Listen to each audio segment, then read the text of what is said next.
Hey, what's happening, gamers? How's everybody doing? So, you're probably like, what's going on with the schedule? Well, your newsletter's out. Um, there was a little error with solo leveling, and I'll explain. So, solo leveling came out today in Japan and Korea on the 17th. There's early access for America starting the 21st. Paid early access on both Steam and Xbox, and the game officially comes out on the 24th. So I got my dates mixed up. I was like, oh, okay, yeah, the 17th. Yeah, but that's the 17th in Japan, and there'd be no way to play the game in English. So if I want to play the game in English, it's going to be the 21st. So sorry about that. Also, the Simpsons game will be here on Wednesday. So the Simpsons on Wii will be here on Wednesday, and I will be doing two Simpsons streams that day. So once that game is back, and then Kirby is on the 19th, I believe, something like that. So, I don't need Ovaltine, honey. I have brisk iced tea. I also have a nasty headache today, so like, ah, okay. So we have to more Ovaltine, please. Yep, we have to change this. Okay, sure. Okay, so as you can see, we have a lot to do still, like a tremendous amount. Um, so we're gonna tackle that. Early or later tonight, there will be an ultimate, probably be like around 8, 9 o'clock, and that'll be on Blaze Blue Calamity Trigger for PS3 because our Ultimate Max saw that we had Blaze Blue, which I didn't even know I had that one. I can't even remember all the games that we've collected over the years. So usually what happens is Ultimates, they see what we have in our vlogs and stuff like that, and they're like, oh yeah, I want to sponsor an episode of this or that. And that works out for us because otherwise it's like our collection is just kind of there and we don't really play it anymore. So it's cool when VIP sees something that they want to have a stream of. It took me a while to find it though, because Max was like, oh yeah, you have Blaze Blue Calamity Trigger. It's like, we do? So last night I was looking through our PS3 collection. I eventually found it, but it took me a while. It was like, we have it, but I couldn't find it. It was like, okay. Now I've gone from one obsession of a show to another. From Everybody Loves Raymond. I thought you would start watching the 2023 Frasier.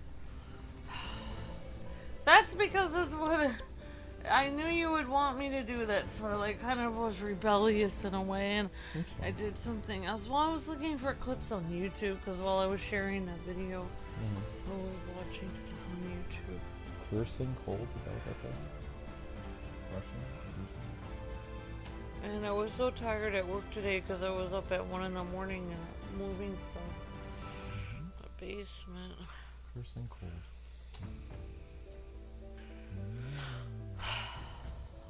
Did you get any sleep at all or no? A little bit, but I'll be You going didn't. I'll be going to bed after whatever the third stream is going to be. Third. Well, yeah, Blaze Blue is only... Ultimate streams are only an hour and a half. I don't do the 2 or 3 hour streams anymore because it doesn't matter. It's not going to exceed a certain amount of views anyway, so I need to do another stream after it. More Ovaltine, please. Yeah. I'm making myself makeshift ramen with lo mein noodles because we don't have any regular noodles. Because with an ultimate stream, the most important thing is getting the stream done. Yeah, I know. There's no reason to run music or anything unless we're like behind and we need to, desperately make a YouTube short, or, we need some time to ourselves, like to get some food or something like that. Like with regular streams like this, yeah, the music has to be run and cut out, but ultimate streams, no, it doesn't matter. So they finally got the carpets ripped up. Yeah, the carpets are finally all ripped up. Hooray. Now they have to call someone to bring the carpet company to come in here. Yeah, so the whole house basement thing is not done yet. Well, It's the getting there. maintenance guy said that he felt maybe the carpet company could do it in 2 days, but I'm thinking they can't. I'm thinking they're gonna be here in 1 day, so I'm thinking like... I even told him that I was thinking out loud, maybe I'll have to get some bins and move everything into that smaller area. No, the carpet people will move stuff because they're gonna do. Either they're gonna tell us, okay, we're gonna carpet this area first and then move all your stuff over, or if they do it all in one day, they'll have to move it. Like, because it's not possible for us because we won't be home when they're here. They'll come in the morning and I'll be asleep. I won't be able to help anything. I moved that huge like exercise bike, except for I feel like they tightened it too much and that's why I couldn't use it. The exercise machine? Yeah, or when our friends installed it, I think they cranked it so tight that it hurt my legs even to take one step on it, and that was the problem. Like, because before it wasn't like that. Yeah. When we had it in Boston, so I feel like it's not installed correctly. That's why I can't use it. There is a company you can call that they're supposed to come and set it up. I don't remember their name. They're the people who made it. You have like support for life with that machine. I must say this place has grown quite lovely. So they can repair it and they can get it up. Yeah, maybe they could come and fix it because, like, it's not supposed to hurt every step you take. It's supposed to be like, you're supposed to jog for like 30 minutes. Yep. Then it'll hurt, but it hurts every step. Mm-hmm. Yeah, that's understandable. So I'm just keeping an eye on this to see if we're going to need to make a short or something. Honestly, Ovaltine is so good. Mm-hmm. Right, so, remember guys and gals, to keep pushing the Zelda short has about, is it 2 hours? Yeah, okay, never mind. The Zelda short will only work as part of the YouTube Shorts playlist thingy now. It won't work as like an individual video, so it got about like 800 views in 2 hours. That's not bad for a short. So what I'm going to do is I'm going to repin the Shorts playlist. There will be a bunch of Zelda shorts going up this week because I have all this footage on my phone that I used for my video. So may as well turn those into shorts because the Link and Zelda moments are cute. Yeah, and the place we used to get sandwiches and salads at in Pennsylvania. I got Lucas salad last night, but it was terrible. I think it was terrible because you had to use your own lettuce basically. Oh. I don't even know what kind of cheese they put on that. Did they melt? The cheese got melted onto, if that was cheese. It should have been cheese melted. And the bacon and the cheese and the tuna was all underneath. I managed to get the tuna out, but the bacon was like, it became like almost this like potato-y like substance. I just couldn't eat it. I was like, so I got the, no, it's okay.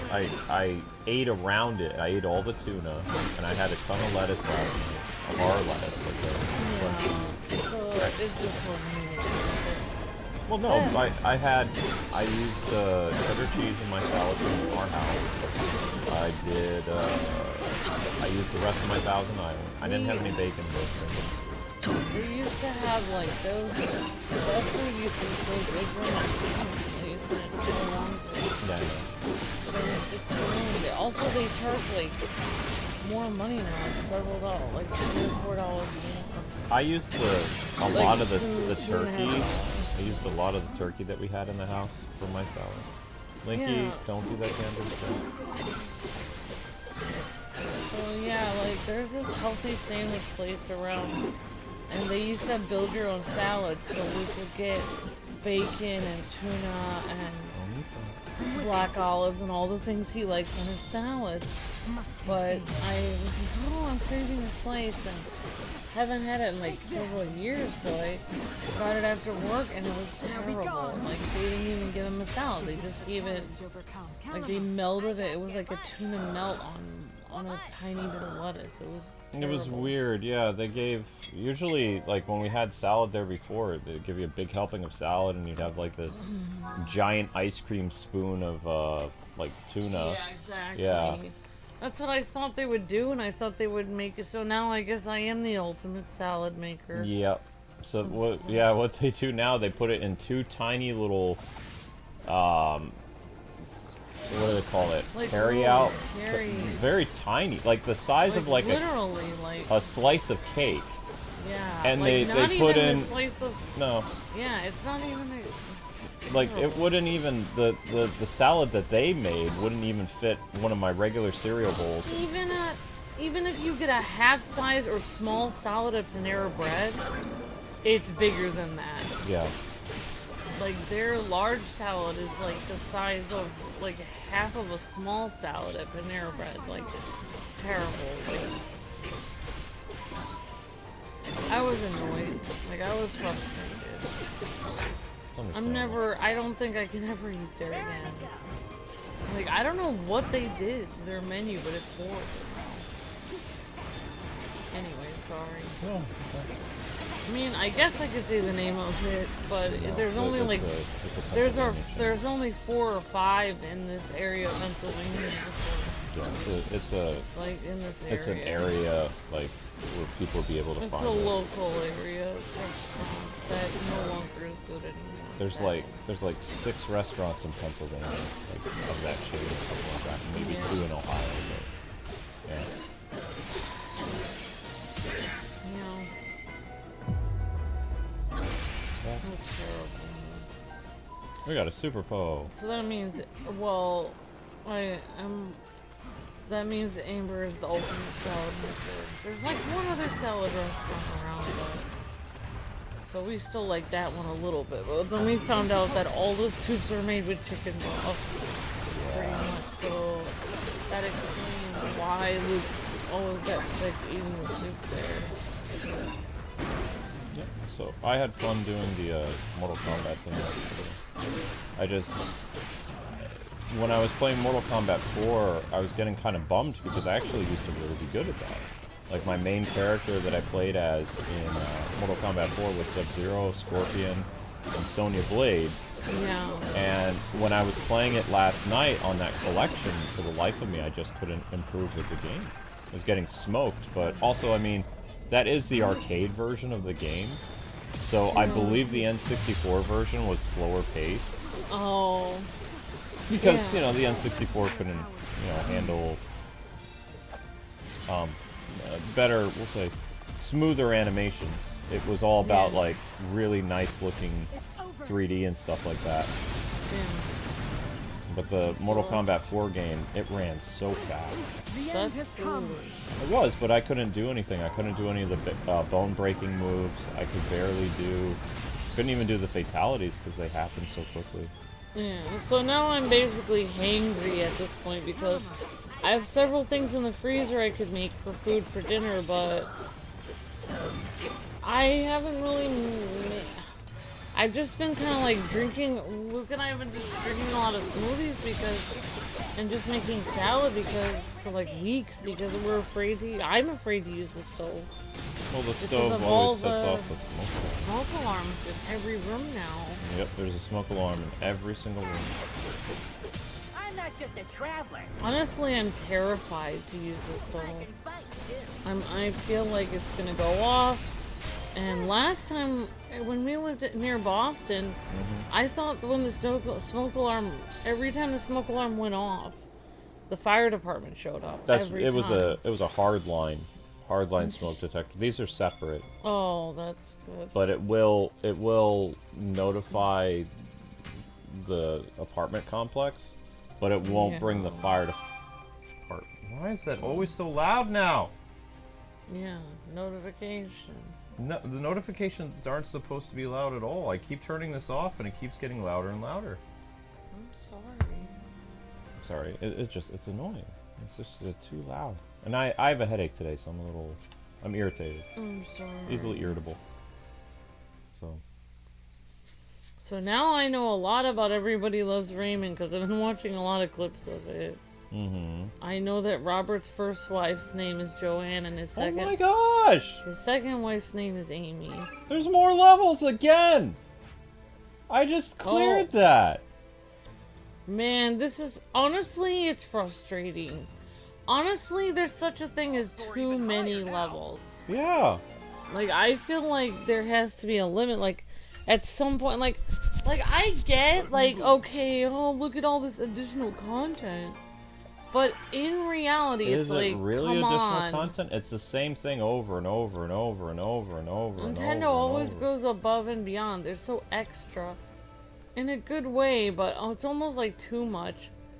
I was just actually talking to a teenager at my work like months ago about the last Pokemon game. Not this one, but the one before it. And saying like, I think it was one of the Pokemon games they were talking about. And I was saying we covered that when they're like, you beat that? They're like, didn't you have to get like every Pokemon or at least 100 or something? And I said, yeah. And Wait, I was like, what Pokemon there's game? some Pokemon game that we beat that hardly anyone beat because you had to get, one of the requirements was you had to get almost like hundreds of Pokemon. And I think I know what game that was because I think that was the one in which our subscribers traded us all those Pokemon so that we could beat the game. Not to fight on an empty stomach.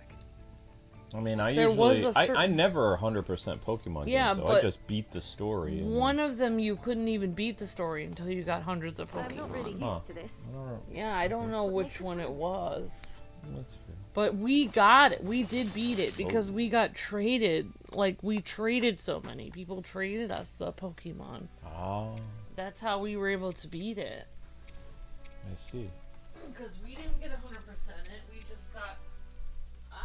I'm gonna have my fun. Okay, honey. Banana. I have a new anime I've discovered that I really like. It's called My Awkward Senpai. It's... I know. The camping one is still going on with new episodes, actually. We can watch the camping one tonight.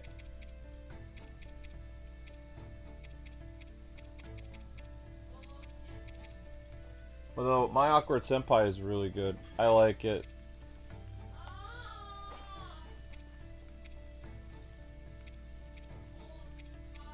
Well, yeah, honey, that's what happens. Like, how long did you microwave it?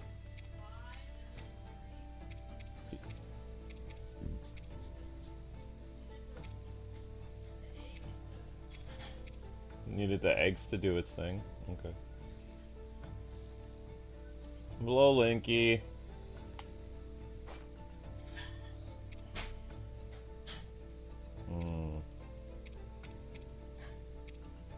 I just cleaned up this place and now I need to go and...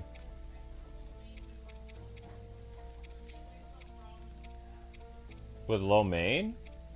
Yeah, I just used the lo mein noodles. I used the... I can't believe it's not beef broth.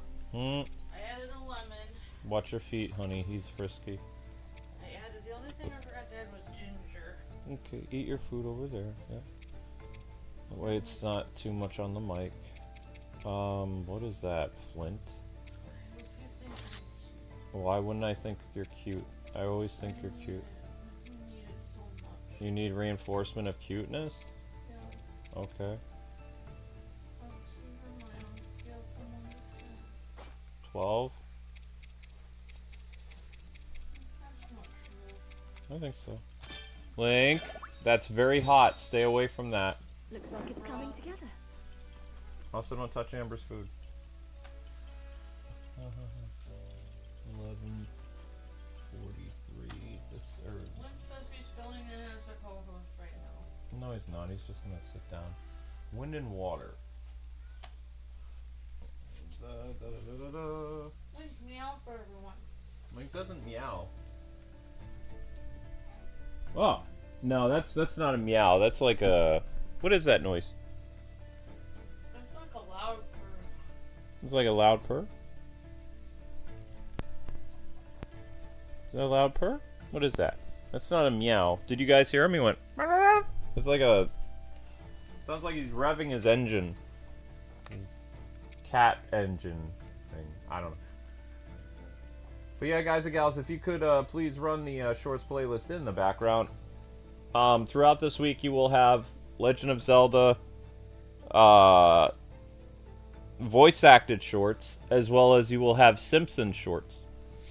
So the Simpsons will be uploaded short stuff. Just like we used to do with... We did all of Lego Batman. We did all the cutscenes.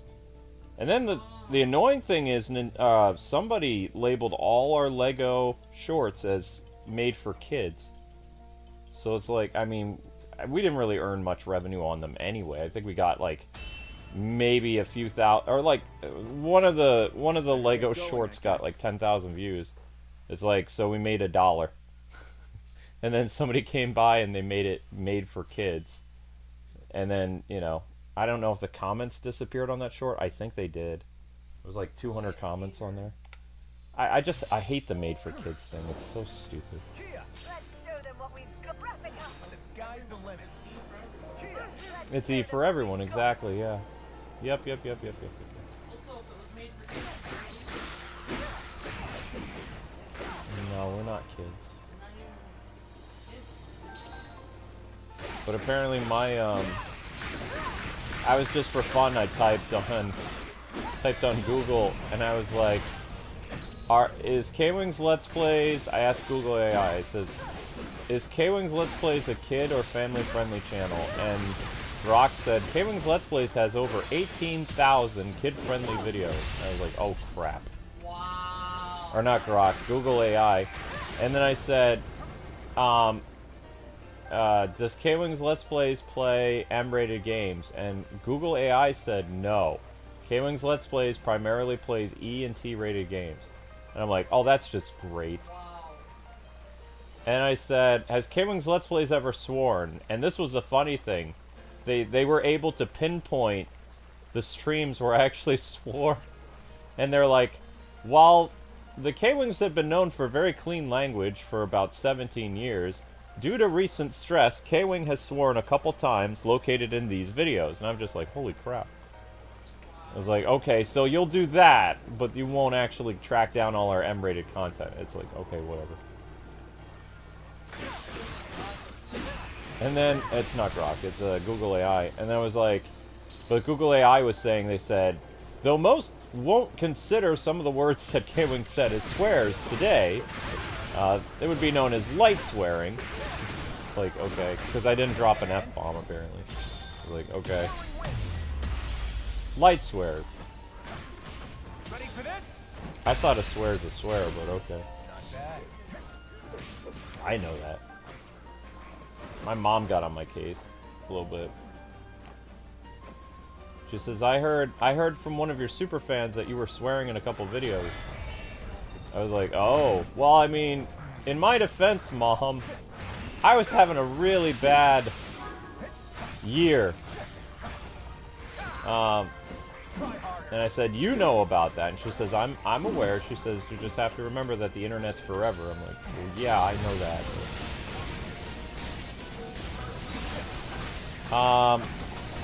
Super fans.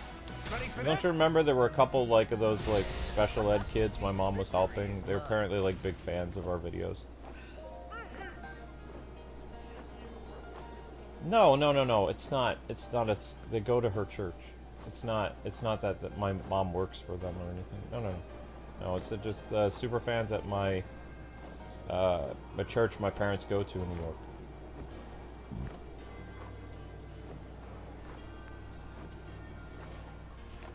I still think I did pretty good.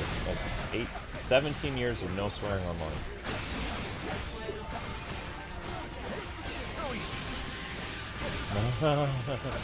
That's fine.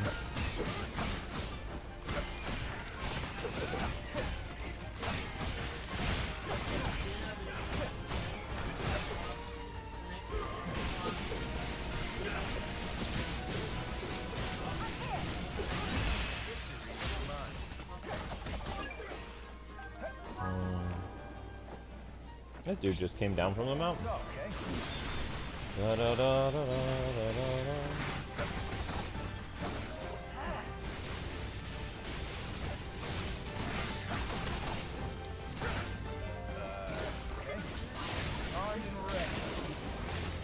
da. No, people take screenshots of things.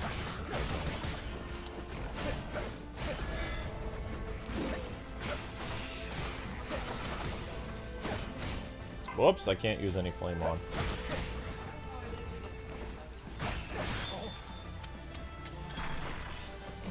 I use it as evidence. Sorry about this. Why are you saying sorry about a monster? The monster is bad.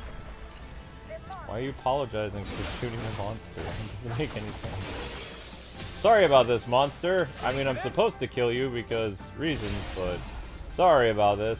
It's like, okay.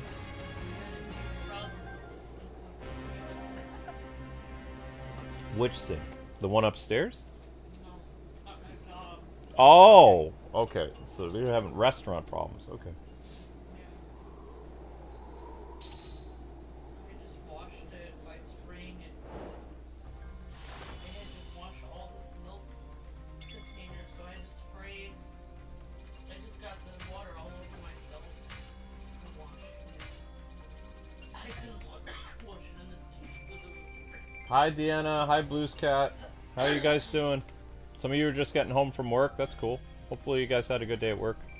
Amber was just telling me about a not a leak, sink problem at the restaurant. Restaurant sink problem.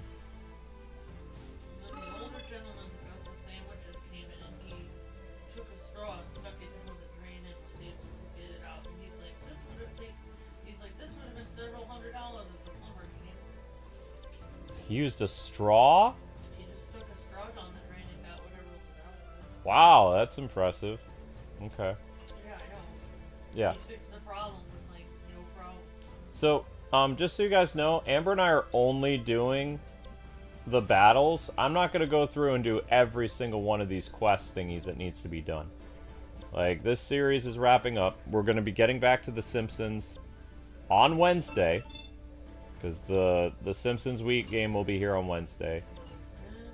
I'm probably going to have to play through the game again, but maybe I'll make that as a members only stream. I don't really want to play through the first 3 chapters. I just want to continue where we left off, which would be after the Marge level. But that means I have to play all those levels until I get back there. And the only downside to playing on the Wii is it's probably going to be motion controls. Oh, you can play a level that you're under level. Interesting.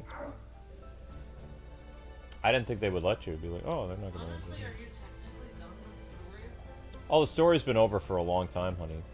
Story's been over for 5 streams. This is all unnecessary... whatever.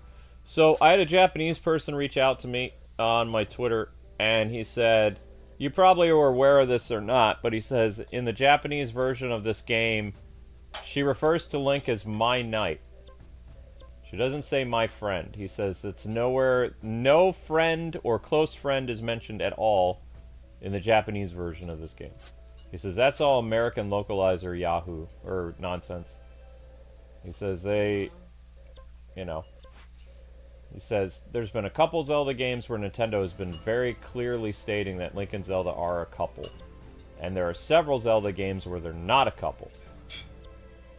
So, but he says one thing that they haven't shown, which is true, is Link and Zelda have never kissed or hugged in a Zelda game. They have held hands a couple times, but they have never kissed or hugged.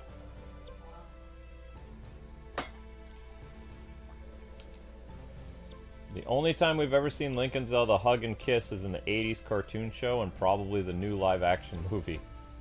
Would be the only times. That might be too much. I'm gonna have to wait a little bit. This kind of reminds me of like Rogue One, where at the very end they didn't show them kiss, but they just showed them like they were about to embrace, and then they cut them. I thought they all blow up when they're about to kiss, though. I don't even get to kiss. Yeah, they do. It blows up. Doof. Bye-bye. Wait, Birdman is only a level 49? Oh my gosh, that's bad. Ugh. I'm just stressed today. Yeah, I can't do that one. Honestly, I cannot wait for these carpets to be done. Sparring with the sages? Okay. We should ready ourselves before we depart.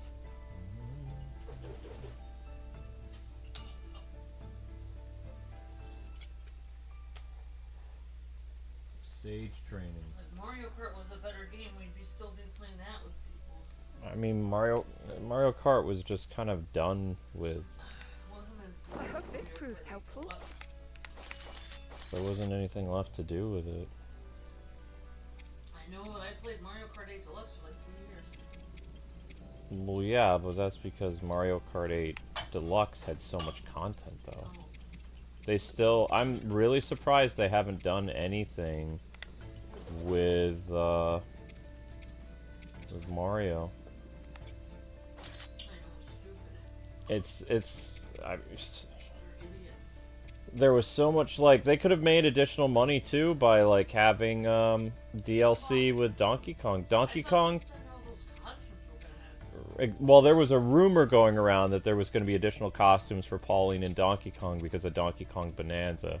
But even the leaker who said that was like, well, I guess I heard wrong. Because it, yeah, obviously it never happened, but, you know. Yeah, it's so stupid. So many missed opportunities. Like, they should have kept that going for years. everybody's been asking me all day, they're like, do you know that it's very possible that a Saudi Arabian prince is going to buy Warner Brothers? It's like, I know. I know all this stuff before you guys ever bring it to my attention. Yeah. And I don't have an opinion on it because I don't really care. Like, you have two choices right now, okay? You have Hollywood run by activists, or you can have a Hollywood studio run by Saudi Arabia, which they prioritize customer feedback. Even though, you know, you might not agree with their way of doing things in those countries and their treatment of women, they are going to want to make money. The difference between Saudi Arabia and activists in America is they don't care about making money. They care about spreading a message and agenda. And Saudi Arabia has actually bought a couple game studios over the past couple years. And those game studios have been very profitable because they actually make content that makes money. So I don't really care if some Saudi prince is going to buy Warner Brothers because I know they're going to prioritize making money. So it doesn't matter to me. Like, if people really wanted it to stay as an American company, they probably shouldn't have tried to do all the nonsense they were doing the past decade. I mean, I know that's a harsh way of saying it, but it's true. If American companies actually would have focused on making money and not trying to cater to phantom audiences and, you know, weird agendas, then they would still be an American functioning company. But Saudi Arabia hasn't bought them yet. It's looking like Saudi Prince is going to buy Warner Brothers. And if he does, he wants the Snyderverse back. Which makes sense because it made money.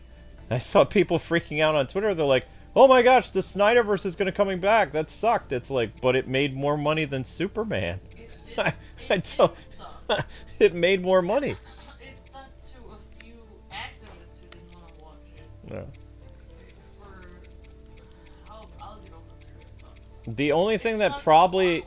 The thing that probably won't happen, but even it might still, is if the Snyderverse comes back, likely Gal Gadot and Ezra won't be back. Gal because of her, you know, past connection to Israel, and Ezra Miller because reasons. Yeah, so I don't, even if the Saudis buy Warner Brothers, I don't see Gal or any actor who has ties to, or even Jewish or whatever, getting a job. That'd be very difficult. They don't like each other. So, just like if, you know, an Israeli company owned Hollywood, they would fire all the Muslim people. It's just they don't like each other. I mean, Wonder Woman should be... Yeah, she could be Iranian, like the next Wonder Woman. I don't know. I don't know what they're going to do. All they've said is they're going to bring the Snyderverse back. But, I don't know. No, I mean, I would prefer a Wonder Woman actress that kind of looked like Wonder Woman, though.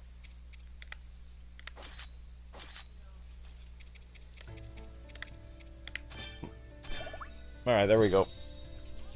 Onward. Wonder Woman is supposed to be one of the most gorgeous women in the world, and they always get these women that look pretty, but they're missing certain attributes. Yeah, Wonder Woman is supposed to have curves, exactly. Huh. Well, I personally think that Marvel's fans are more outspoken than DC fans. And I think, There's no voice acting. I honestly think the people that saw the James Gunn Superman movie were all Marvel fans. Because all the DC fans hated it. It's a mixed bag. Not all DC fans dislike it. Yeah, well, But I personally think that Snyderverse was very well liked by DC fans. they've already Marvel fans mentioned don't like Snyderverse. they've already mentioned, according to statistics, that the Superman movie divided the fandom because it didn't get a lot of support. Yeah, because nobody knew what was happening with Henry Cavill. Yeah. Is this supposed to be the movie that determines who replaces him? If so, I'm not supporting it because this movie is going to determine whether he's going to be permanently fired or not. So why should I support it when it's going to be a nail in the coffin to Henry Cavill's possibility of being Superman? There is one big difference, though, if the Saudis buy Warner Brothers. They've already stated this as part of their buyout negotiations. It wouldn't just be Zack Snyder doing the continuation of the Snyderverse. They want Chris Nolan. Oh wow, so they want both of them together. They want Zack Snyder to do, like, some more DC stuff, but they also want Chris Nolan, like, to do stuff.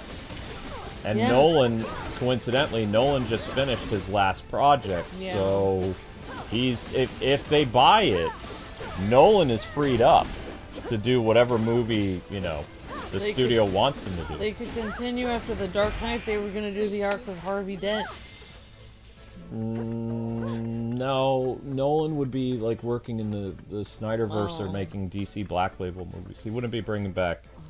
Bale doesn't want to do any more Batman. Oh, so it would be just Nolan working in the Snyderverse. Yeah, with Don't know. Snyder. Well, I mean, we already found out the problems with the Snyderverse. Like, Snyder wanted Dick Grayson to die. Maybe they could fix that. And B, there was no Green Lantern. Maybe they can fix that problem.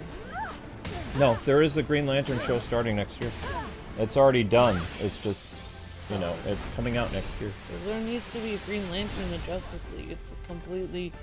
With all the Green Lanterns flying around, it doesn't make any sense that there's not a single Green Lantern in the Justice League. No, we are so close to getting that Green Lantern show. It's almost done. Like, it'll be coming out in the spring of 2026. Like, we're almost there. Like you said that, you said that one guy was, Ryan Reynolds was asked to be in that He show. was asked to do a cameo to play like a said Green no. Lantern. He was very adamant about it. Like,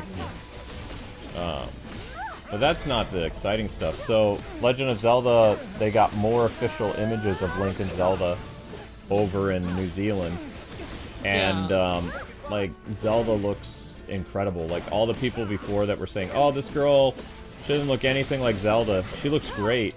So they have a scene where Link and Zelda are out hunting, like they're, you know, getting food or they're doing something. Zelda has a bow and arrow. She wears a blue dress with like black stockings and like rider boots. Okay. It's a very simple blue dress. Link is wearing a green tunic with a little bit of armor. He kind of looks like Twilight Princess Link a little bit. Oh. For someone who's supposed to look much younger than the actress who's playing Zelda, because he looks around the same age as Zelda. Like, with the makeup and stuff and whatever Yeah. they did to his costume, he looks great. And we also get to see Impa. Impa looks pretty cool, too. So Impa will be in the movie. Awesome. But we don't know what the storyline is going to be about. All we know is the movie's coming out in the spring of 2026. And it is probably definitely going to be worth the wait. Like, from the images that they've shown, Link and Zelda look fantastic. And we've even seen, like, footage of them walking around. I wish her costume was a little bit more extravagant, but again, she's just out hunting with Link with a bow and arrow, so that's probably her kind of, like, everyday look. Yeah. You probably get to see her dress, like her, you know, her Zelda attire, like, later on. But Yeah, maybe like a royal dress when she's back at the castle or something. you can't really call it Breath of the Wild, though, because Link is wearing green. If it was Breath of the Wild, then both Impa and Link would be wearing blue, because that's the royal colors in that universe. Yeah. Link so is wearing a green tunic. maybe it'll be its own story. Probably going to be its own story, yeah. Yep. And it looks like Link and Zelda are friends, though. Like, they know each other, like, really well. Because they're out hunting, so... Yeah. That's interesting. Yep. We have to fight another champion. There's already... There's this guy. And here's Agraston. I can't say this guy's name. Agraston.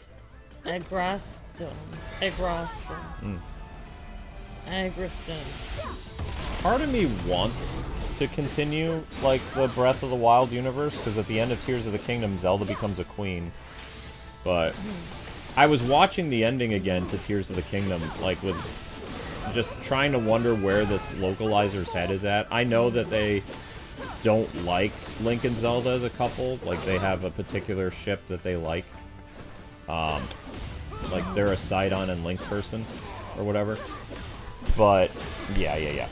At the end of Tears of the Kingdom, the sages are all there, like the new sages, and they're swearing fealty to Zelda, but they also, like, when they're swearing their allegiance, they look at Link, because they say, we promise to protect Link or Zelda, and then they all pause for a second, and they look at Link, and Link's like, hmm?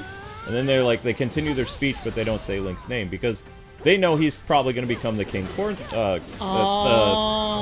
but they don't finish it. That he'll probably become the Queen's, I forget what it's called. I forgot what it's called. Something? Consort. Yeah, that's it. So they were going to say Link's name, but they don't. They just all look at him, and then Riju goes, and then they continue doing their speech for Zelda. And Link's, like, looking around like, what's going on, guys? I don't... What do you... What? But that was a clear indication that even the champions, or rather the sages, because they get upgraded to sages, even they know that Link and Zelda are a thing. Like, in their universe. Because they were just going to swear allegiance to both Link and Zelda. Yeah. But they only say Zelda's name. I don't know why, but kind of. So I'll be posting that as a YouTube short later this week too. Yeah, it kind of reminds me of Queen Victoria, because she had to, like, ask Prince Albert to be her basically king, but he didn't have the title of king because the throne went through her, like the crown went through her. Mm-hmm. And that's why, like, he actually basically worked himself to death. Oh my gosh. It's true, though. No, there's more. Never mind. Sorry, it's a dark story, but he did. Dark story I don't care about. I just care about there's more of these stupid... He ended up getting a disease because he was working so hard to prove himself because he wasn't the king. Mm-hmm. So he didn't have anything to prove. I think he got, like, tuberculosis or something when he was working on the World's Fair, to put on the World's Fair. It was so sad.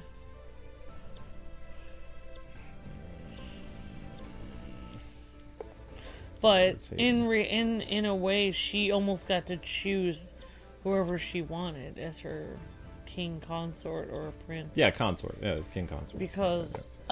Because you know, she was in the authority. It was almost like he couldn't. It was almost like he almost could not say no, since she was literally the queen. You know. Yep. In a way, Zelda could almost command Link, like, You will be my husband because I am the queen of all Hyrule and my word is law. Yep. And I have chosen you. Like, you can almost not say no at this point. Like, you could say no, but it would be very difficult for you after that. You have no choice. You have no say in the matter. Mm-hmm. Do as your queen commands. Yeah, exactly. No,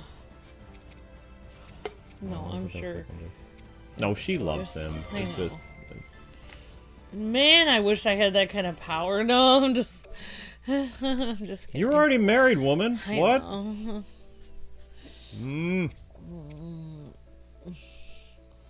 No, I do have that kind of power. Of cuteness. No, I would choose you 1,000 times over, Book. What? Okay. We're just upgrading stuff that we need to Oh, my upgrade. wish came true. Huh? What wish? My arm. What's wrong with your arm? It's next to yours. Oh, it's next to mine. Okay, I was like, what's going on here? Oh, we don't have enough. Okay, well, we got to upgrade some stuff. Where to now? Here, I guess.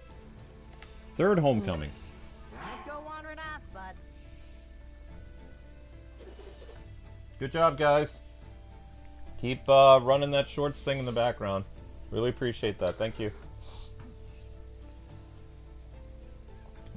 Yeah, that would be awkward if Link was like, oh my gosh, I would like to see a version of reality in which Link is like, yeah, I kind of want to think about dating Mipha. Zelda's like, I'm sorry. You can't do that. I'm the queen. And you will be dating me for the rest of your life. Oh, no. It's like, but I wanted to. You belong to me, Link. I am the queen. I've chosen you. You're gonna have to report to the castle immediately.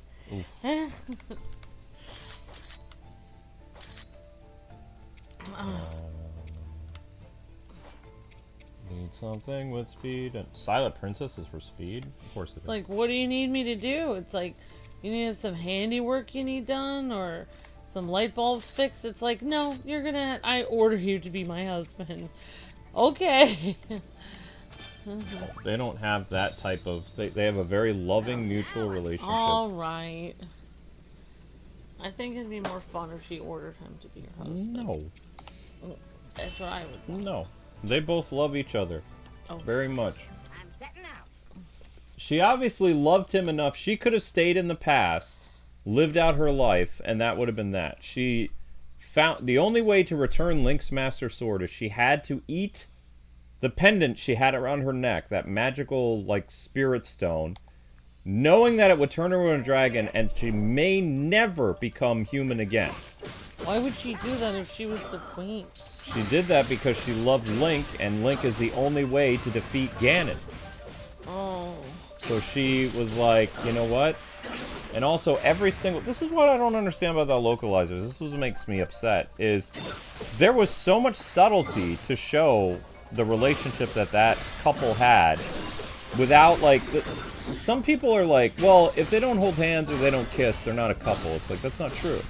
No, It's like because some people aren't as physical. Some people don't do PDA. They do Well, stuff in the privacy of their own home.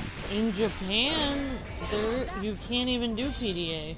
Well, you can. You're just... You're stared at. You're kind of like, why are And you doing even- that out in public? I mean, when Luke and I were first married, we held hands a lot, but like now we're so comfortable with each other that like when I'm next to Luke at home, yeah, I'm snuggly and lovey-dovey, but when we're out, I don't necessarily always hold Luke's hand. Sometimes I tug on the back of his shirt or something, or like grab onto his jacket or something, but Yeah, but a lot of It's people like- they expect, like, when in a romance game or, like, you know, romance in a game, that the characters would have to, like, start kissing or hugging and stuff in order to show that they're in a relationship. yeah, because not doing PDA in front of other people is just a sign of respect for other people.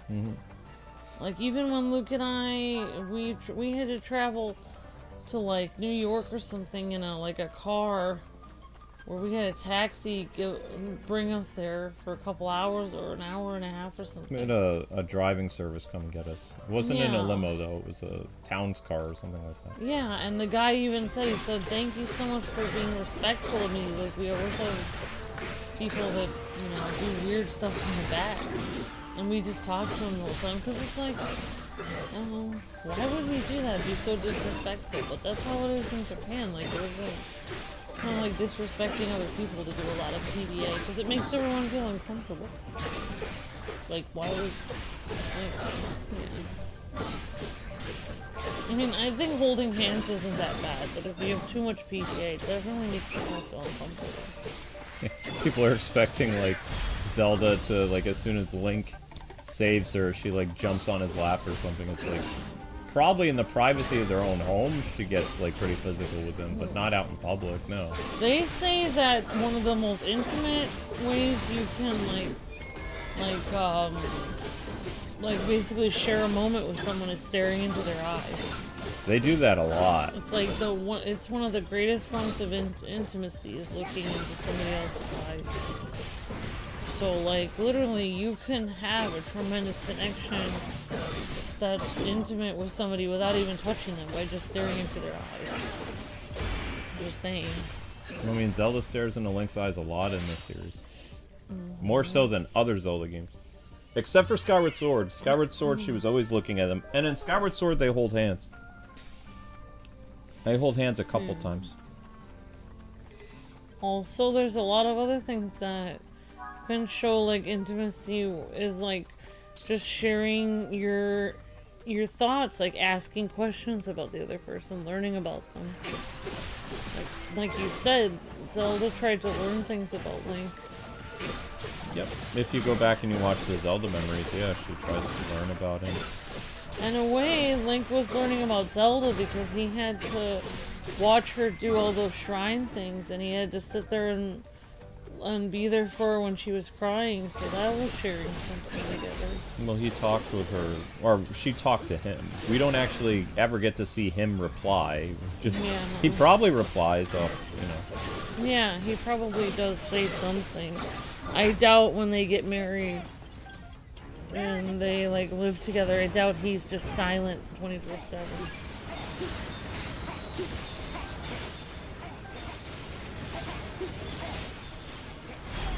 But yeah, I like other people. I would have loved if he gave her a big hug, or she said "I missed you" or something like that. But you know, they're a very, very reserved couple. They don't have to get all like up in, you know, like what Western ideals of romance would be. And even some people here in this, I remember, like, even at, like, church people in America, like, they will say stuff like, leave room for the Holy Spirit. Like, they don't, even if there's, like, a couple that's, like, you know, are married and they go over to their in-laws' house, they don't sit together or sit right next to each other, squished together. They sit a little bit apart. Because parents don't want to see that. They don't want to see it. Because think how long in an anime that is a rom-com. It usually takes 12 episodes for the guy either to kiss the girl at the end of the show or tell her he likes her, or, you know, because the girl confesses right away. And then it's like, is the guy gonna reciprocate? Are they gonna kiss? They're gonna hold hands? Like, how's the anime gonna end? And then it's like, if they don't do stuff, like at the end, I'll give you an example. The one show that I liked, Dress Up Darling, the cosplay show. She told him at the end of the first season that she loved him, and they were on the phone together, but he fell asleep, so he didn't hear it. She said it out loud, but he didn't hear her say it. Yeah. Right? But in terms of, like, that universe, like that show, she was the one who confessed first, and then in the second season, she's trying to, like, really show him that she likes him. Yeah. But he's so, you know, oblivious that he doesn't pay attention because he doesn't think that someone as attractive as her really likes him. It Oh, doesn't wow. even compute to him. Now, I don't know if the show's going to get a third season, but in the manga, they fast forward, and they get married and they have a child. She becomes she sticks with her stuff where she does, like, both cosplay and, what's that other thing? Both cosplay and, modeling. So that's what she does for a living. Oh. They have a little boy and a little girl. And the manga, they end with them, like, showing, like, they're married much later on and stuff. And you find out that, kind of like, how that one movie, The Princess Bride, how the grandfather is describing the story to, the child? Oh, yeah. So basically, the wife, in the manga, is talking to her little girl about how she met her dad. That's how the whole, show is perceived, even though they don't show that in the anime ever. But in the manga, they're like, yeah, we're gonna do it like this. Like, we're explaining that this happened and blah blah blah. Yeah, I mean, there's Just to show they ended up together. Oh, yeah, that's interesting. Mm-hmm. I was just thinking about one of the greatest video game couples ever with Nathan Drake and his wife. You see them on lots of adventures. They're not always like, she's not always jumping into his arms, and they're not always hugging and holding hands. Because they don't need to, like, Well, Asuna and Kirito don't kiss all the time. Yeah, exactly, because They it's implied, like, there's a time and a place for that, like, later when there's not tons of people around or whatever. Mm-hmm. Like, why would they do it when they're going on an adventure? That's stupid. Yeah, they hold hands and they talk and they look at each other and stuff like that. What people don't understand is, like, The Legend of Zelda is a Japanese game. So, of course, they are going to incorporate Japanese sensibilities and morality into relationships in their games. Yeah. I think, like, even though, like, even when I'm out just, like, grocery shopping or, going to Target or the mall or something to get cat food or something, I do notice there are some American couples that are a little bit PDA-y. Oh, yeah. But, there are couples that aren't, that are just walking next to each other, not touching. But I feel like in Japan, it's even more so. It'd be like hardly anyone would be PDA at all. Like, it would be almost 0%, because it's just, like, respectful not to. Yeah. Oh, the Flint thing didn't work. Yeah, Oh, exactly.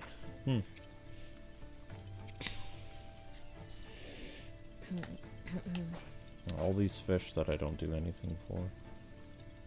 Oh, that's a butterfly. I But, didn't even like, know that. when you and I were, like, whenever we were on business trips, we really didn't do PDA at all, because hardly even held hands, because we were trying to show that we were there for business.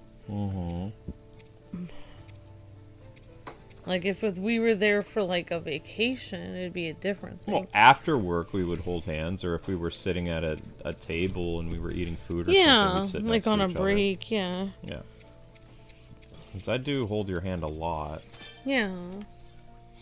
But, like, if we're working together, we don't. But, a lot of the arguments that I've seen Western fans have with Legend of Zelda, they're like, well, Link and Zelda, they never show them kissing, they never show them hugging, and all this other But stuff. that's what a Japanese couple is. Right. It's like, They wouldn't kiss or watch- hug in public. watch more anime that is not R-rated. If you watch, like, non-adult rated anime, they're not hugging and kissing all the time. Like, that, you build up to that. And I do agree, though, like, at the very end of the game, when literally you saved her life, Tears of the Kingdom, they should have at least embraced. They should have hugged, or they should have kissed. This was the finale of the franchise for Breath of the Wild, like, the whole thing. That should have been the big crescendo at the end, because, she already did the loving smile, and they ran into each other at the end of Breath of the Wild, and then the flowers that are flying in the background are supposed to represent endearing love, or endless love. It's a special side quest that you're supposed to do in Breath of the Wild, and then you get these flowers to fly in the background when Link and Zelda run toward each other and the camera pans back. At the end of Tears of the Kingdom, where she's staring at you and she's like, I'm home, they should have showed them kiss or hug. Or another dialogue, she should have said, I miss you, I'm glad to be home. Like, either of those would have I interpret it as like home had two meetings. Like she's home to her timeline, but she's also home because home is wherever Link is. Mm-hmm. That's how I interpret it as. Yep. Because when you get married, your home is a new place. It's not... Your home was formerly where you lived with your parents, but when you get married, you find your true love, then your home is with that person. You make a home with them, wherever you rent, wherever you buy a new house, where if you live in your car, wherever you're living. I'm a van down my That's your home, because you're with the person you love. That is your home, because you're with them.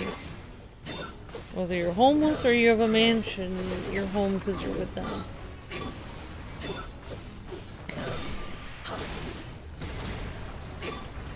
It's unbelievable to me that I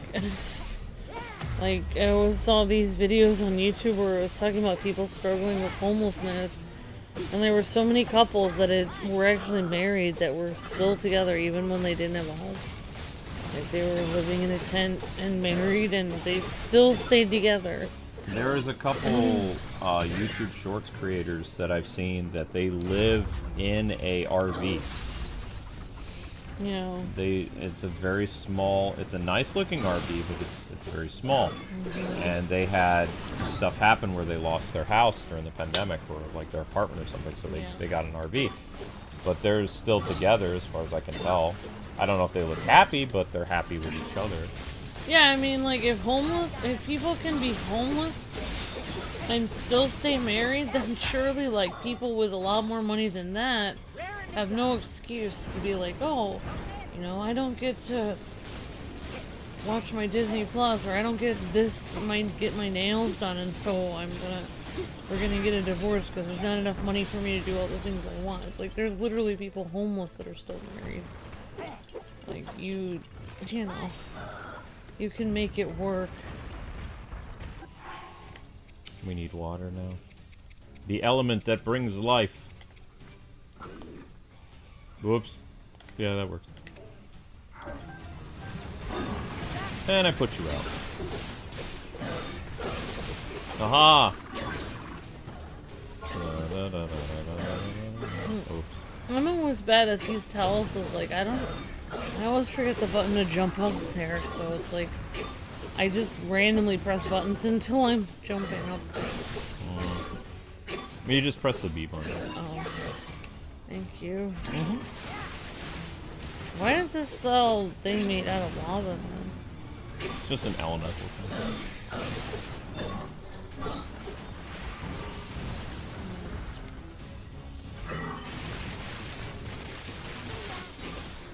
See, when I want to be, uh-oh. But yeah, that's what I would remind people of, is like, in Western shows, we show people being very physical, but in a lot of Asian stuff, which Legend of Zelda is from Asia, they don't have, outside of like their R-rated movies and like, you know, direct-to-video specialty things, where they're showing people constantly having physical affection. Yeah, like, honestly, like, in America and, like, the West or whatever, like, physical equals love, but in reality, I kind of like how anime, it's more, I think, accurate to real love, because love is, like, making a person dinner. Love is helping them when they're sick and taking off their wet shoes and putting a compress on their forehead and helping them feel better. Like, love is doing small things for someone to take care of them. Love is an action. Love is a verb. Love is a verb. Yeah. Instead of love being, like, just physical touch, love is actually taking care of the person. Day-to-day things that take care of them. Yeah, like, right now, I'm obsessed with this show called My Awkward Senpai. It's about a couple that starts out very slow. They're in their mid-20s, probably. And they work for a video game company, and their job is they are the PR people. So they're the ones responsible for going out and talking with other companies to promote their game. Like, you know, restaurants doing, like, special things, like, for their game. Like, they have a cafe, merchandise, all that stuff. That's their job. They go around and they do that stuff to help promote the product. Yeah. She is his senpai, and he is the new hire of the company. But he's older than her a little bit. But she's had more work experience, so she would be his work senpai. Yeah, exactly. So it's called My Awkward Senpai because she's been in the business for a very long time. It's 7 episodes in, and you can tell both characters really like each other, and it is a rom-com, but neither one of them, at this point in time, after 7 episodes, has told the other one that they like each other. We've only gotten confirmation from their own monologues in their heads that they like each other. Well, you know, I can think of a couple that people, I think, is an actual couple that loved each other in a show, but they never. It was only until the very end of like a movie based on the show that they actually held hands. But the entire time, they hardly ever did. They never did anything physical at all, and that was the X-Files. Scully and Mulder. Oh, wow. They just worked together, but you could tell they loved each other. Like, it was so obvious that they liked each other. Like, the tension was, like, through the roof. And then when they finally did the movie,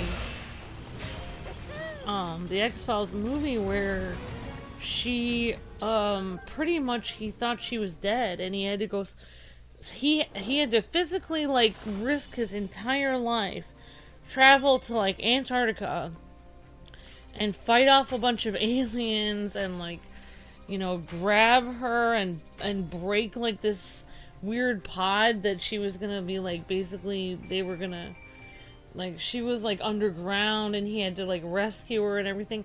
I mean, that is love. Like, Link rescuing Zelda is love. Like, rescuing somebody. So, like, it's really not about... At the very end of that X-Files movie, he does finally... I can't remember if they hold hands. Maybe they hold hands for a second, but... At the end of that movie, I think what happens is they just walk together. At the end, they never confirm or deny their relationship. It just continues as it always was. Like, and in a way, that is love. Also, is just staying near each other all the time. But what I was trying to say is, like, with this show, Yeah, it's probably not going to be until episode 10 or 11 until one of them confesses. But the show, for most Americans, they wouldn't see that as a rom-com because they're not actually dating yet. But it's a show about them, you know, liking each other and then getting to the point where they are going to start dating. And what's probably going to happen is at the 12th episode, either they'll kiss or they'll hold hands and they'll be confirmed as a couple, and then the series will be over. Or, if you're lucky enough and the show did well, then you get a second season and you get to see what their dating life is like. But that's a very common practice in Japanese anime. I mean, the inner thoughts of people deciding if they even want to date somebody is the beginnings of your relationship. Like, I mean, like, you thinking about the person and even thinking of the idea of dating them is kind of the beginnings of your relationship, in a way. We should probably level up their swords. I just now forgot about that. Do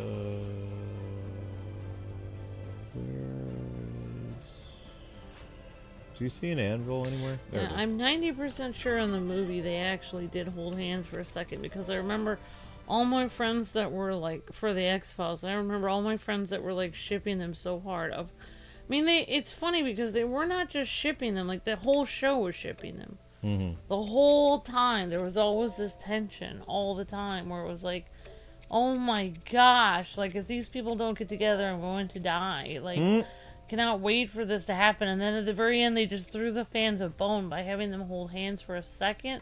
Then I think they let go of each other's hand and then just walked together or something. I can't remember. But it was like they trolled the audience so hard that it was just like, it felt like they were just being so rude to the audience. But I think they gave us something. Like, But yeah, I mean, like, it was obvious that Like, it was obvious that they liked each other. Or probably loved each other, but they never...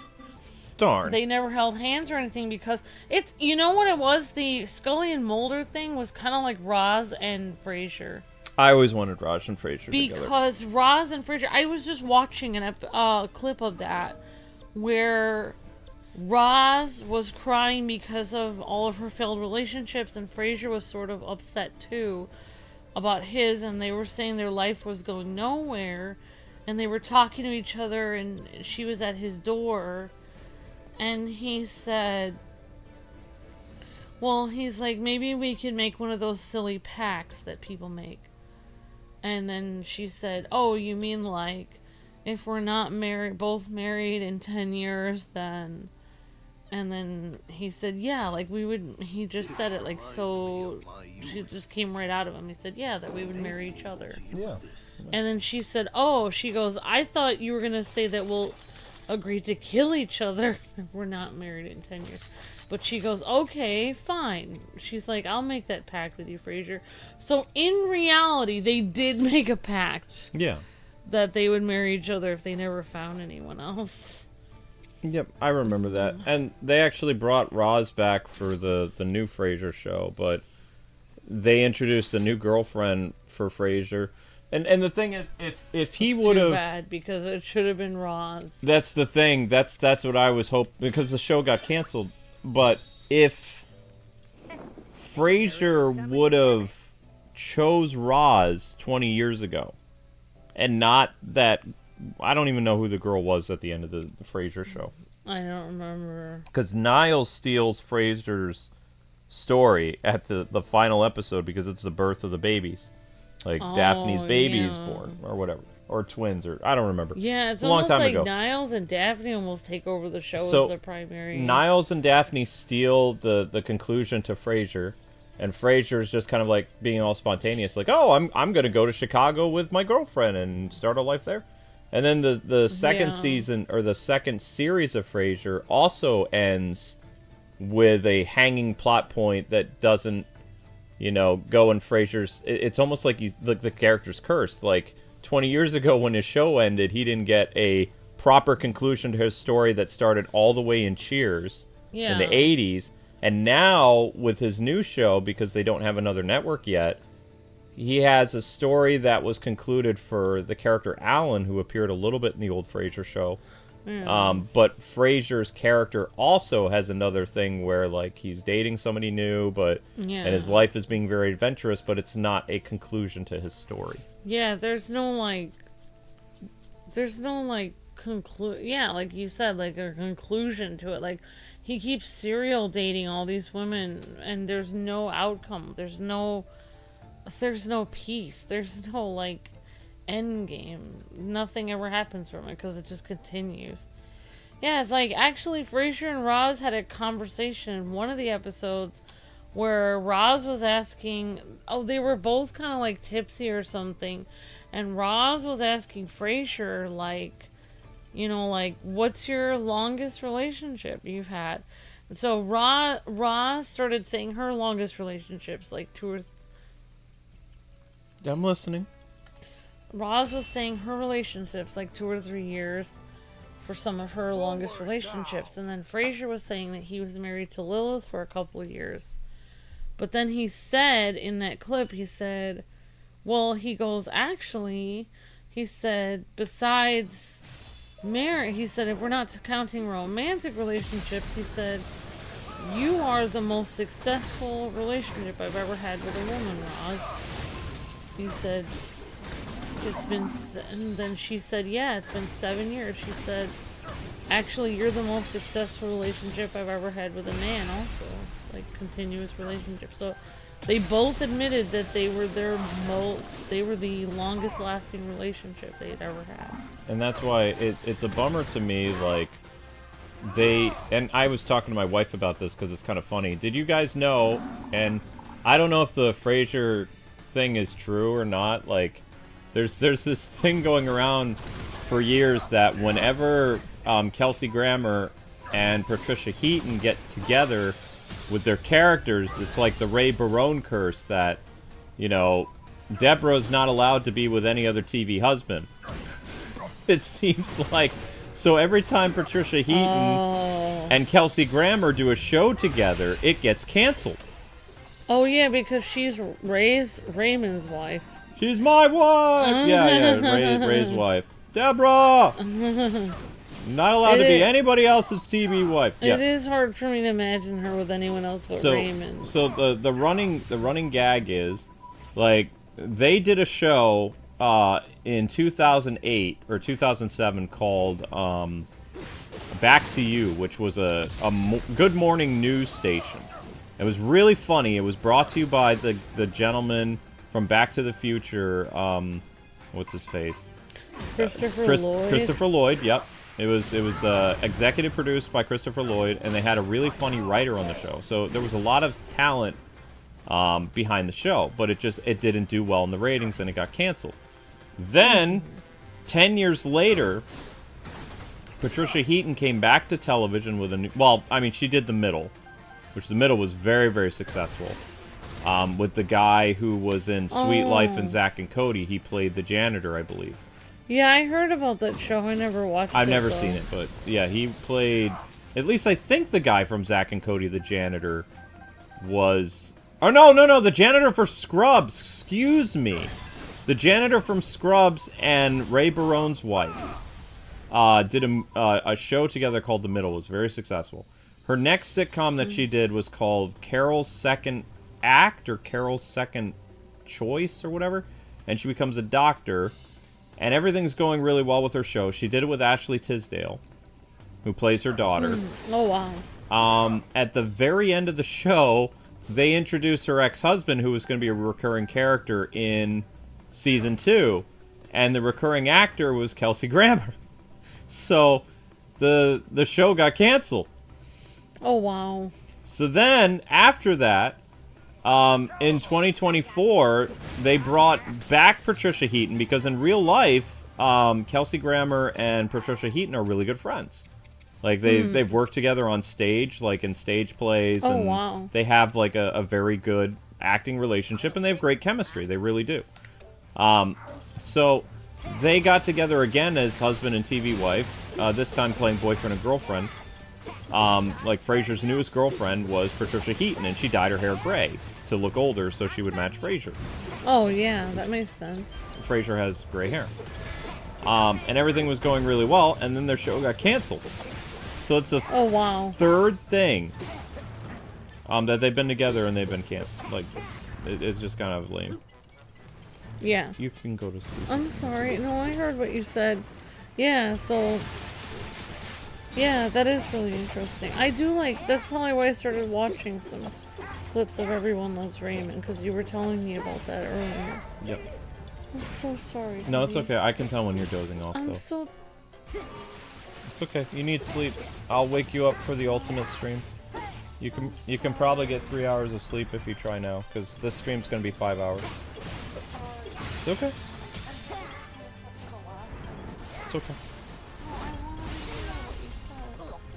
What did you say about... You said that... Something about how every show they do gets canceled. Yeah, every show they do together You said that gets... she dyed her hair to make herself look older like him. Yep. And then I missed the last thing you said about... I just said it's kind of funny that everybody is noticing that every time these two work together with a TV show, it always gets canceled. Oh, wow. So Frasier probably wouldn't have been canceled if he had another love interest. Yeah, if it was Roz, I don't think it would have gotten canceled. I think everybody wanted it to be Roz. Roz does come back in the second season, too. It's like they were leading it up to that point. Like, they were hinting at Roz and Frasier so much. Why would they not follow through? Like, why would you hint at something and not follow through? It's like what we got with Finn in the new Star Wars, where it was hinted so much he was going to be this great hero, and then it was never followed through. Like, then he was just there. Oh, I'm so sorry, Luke. It's okay.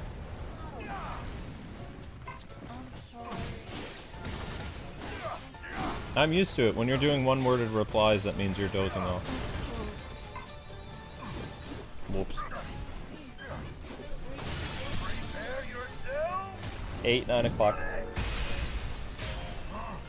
So you can get in like a at least a 2.5 hour nap. A cool head and intense heat. Alright, there we go.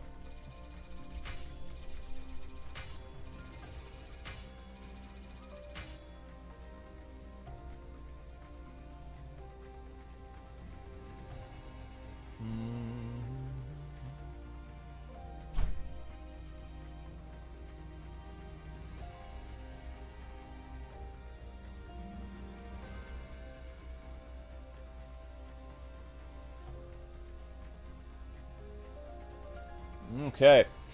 Hello, Granddaddy. Nice to see you. Hello, Lisa. Alright, we're continuing right along. Chilling Trout. I don't even know. Now watch. There's going to be even more levels pop up. This is what I don't like about this. Every time I defeat something, then there's more that pops up. There was already... There was so little red, and now there's more red every time I do something. Another thing red pops up. It's like, geez, come on. Enough is enough. I'm trying my best to clear this map, and then more stuff pops up. It's like, yay! No, not yay. I don't want to go through that again. I just cleared it. I just did it. Stop it. It's like for reals. Ugh. Irritating. Oh, this is more of the depths. Into the depths. Oh, recommended. I have to be those characters. Oof. Gathering Gloom. Okay, we'll do this one.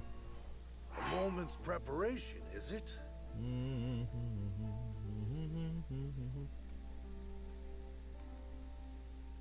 Howdy. Yeah, I have to do it all over again. Yeah, I know, I know. Alright, so how are we doing in terms of hourly? Doing okay. Thank you guys for watching the shorts. Keep it up. Okay, 3:14. 12. Gathering Gloom.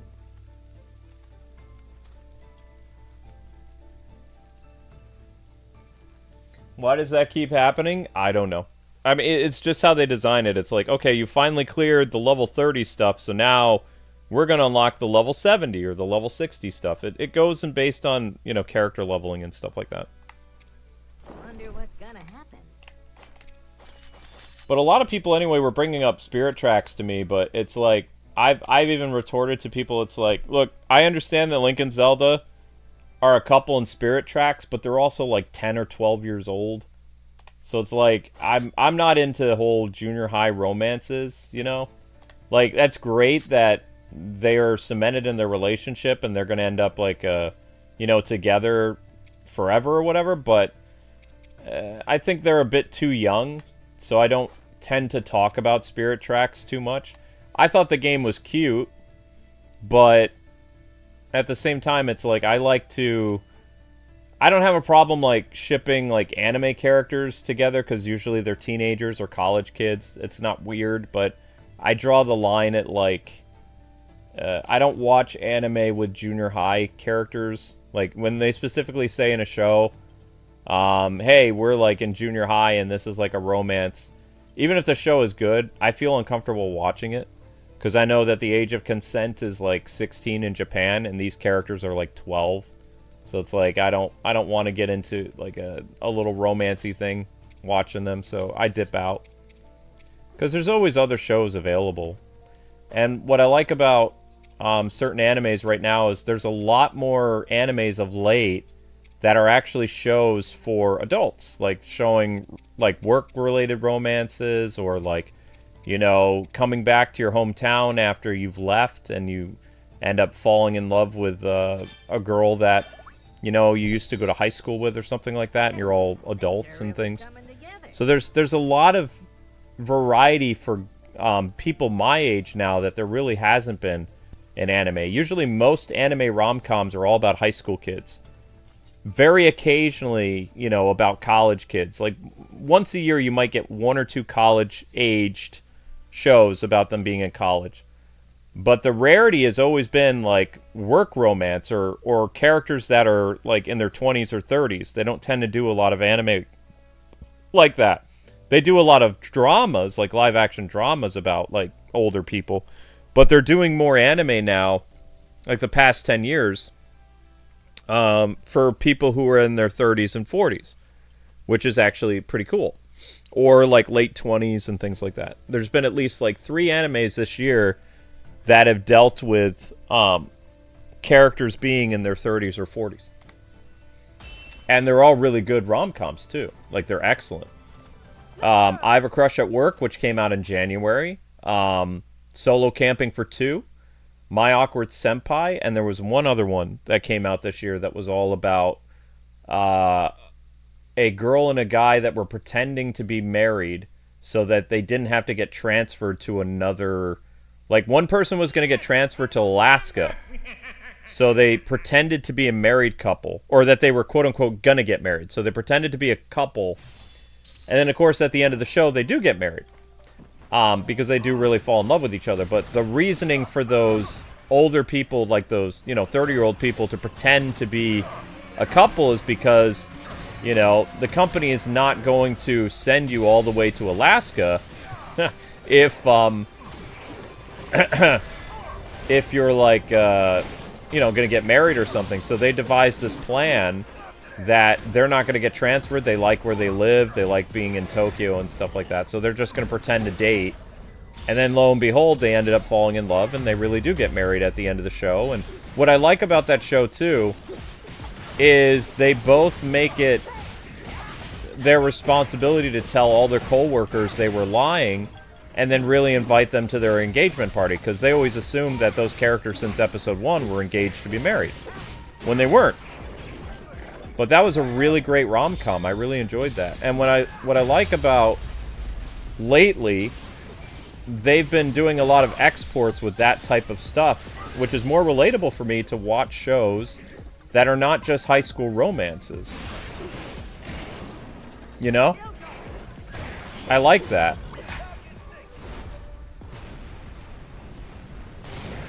Baboom. Do ice. Ice, ice, baby.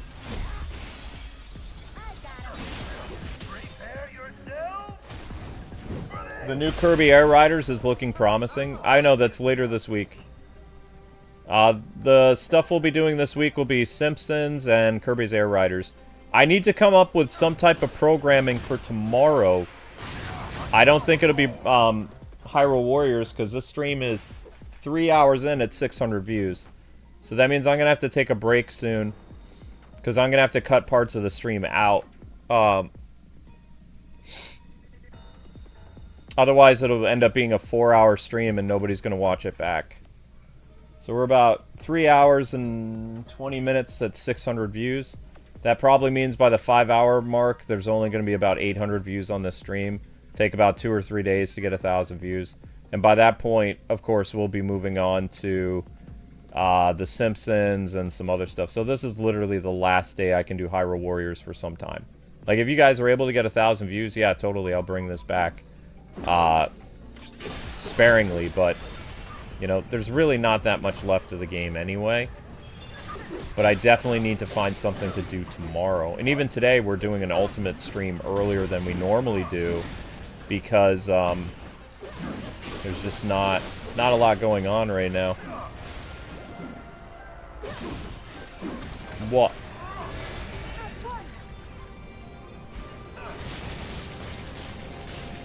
Even the Mortal Kombat stream yesterday was basically filler. Like, I was frantically trying to find a way to fill the spot, because with my ADD, if I don't finish what my scheduling is, it drives me crazy. The fact that the Simpsons game didn't work, and I had to end up spending $100 to get another copy of The Simpsons, but this time for the Wii, it's very annoying to me to have to wait until this game comes in, because that series is still unfinished, right? Not only that, but that series was gathering like 150 people every episode. So, I mean, it only took me, like, about 2 or 3 hours to get 1,000 views at that point. Which was a lot better for me because I was like, yeah, you know, I get more time to myself. I can do chores. I can get 3 streams in a day. There's a lot of good that Simpsons game was doing. Does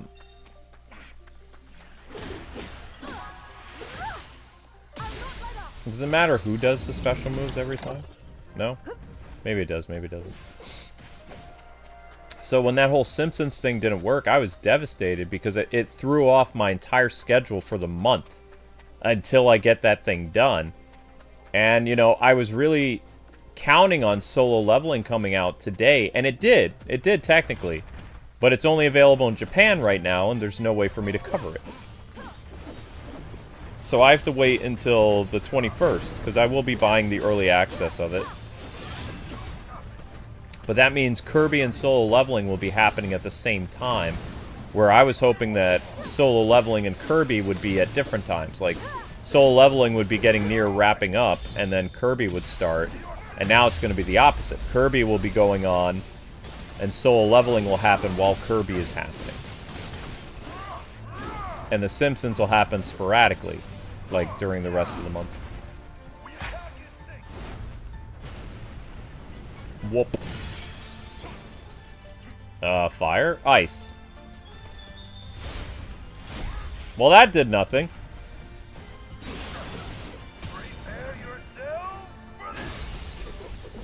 Da, da, da, da, da, da, da. Yeah, hey.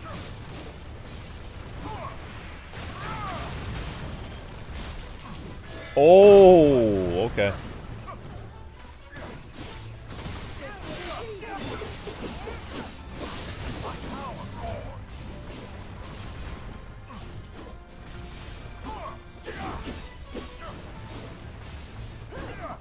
Now.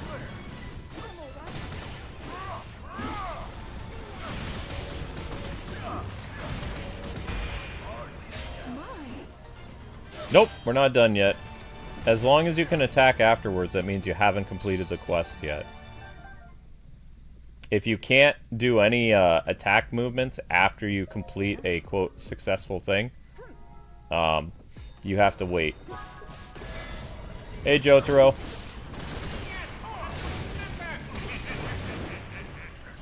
Yeah!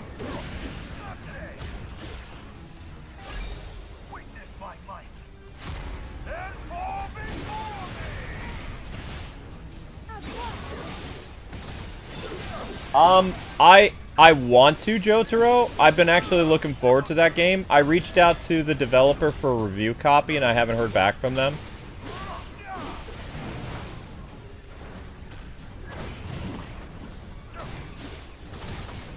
Because, I mean, we're, you know, after getting Kirby and solo leveling, like, I have to wait until the end of the month to pick up any more games. Especially, like I said, The Simpsons on Wii ended up costing us $100. So, with solo leveling being $50, and Kirby, like, yeah.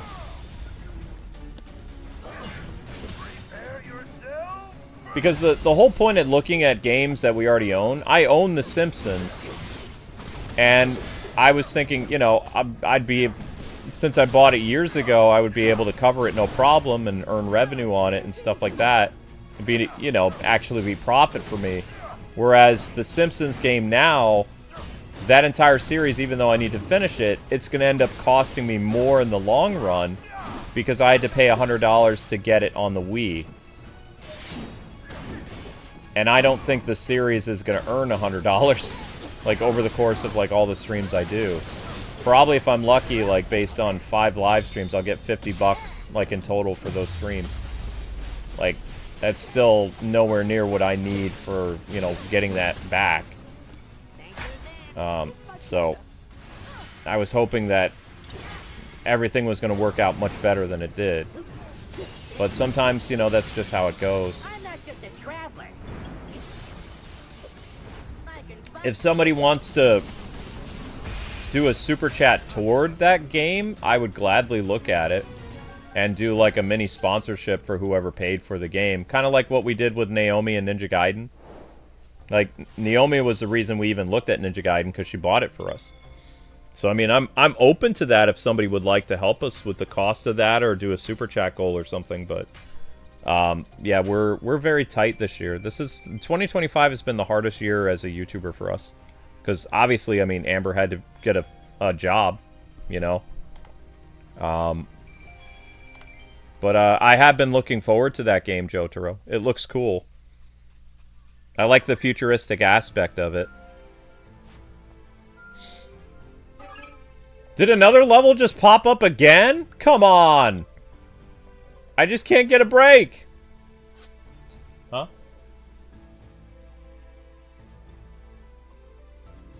Thank you very much, Leo the Conqueror. Appreciate that.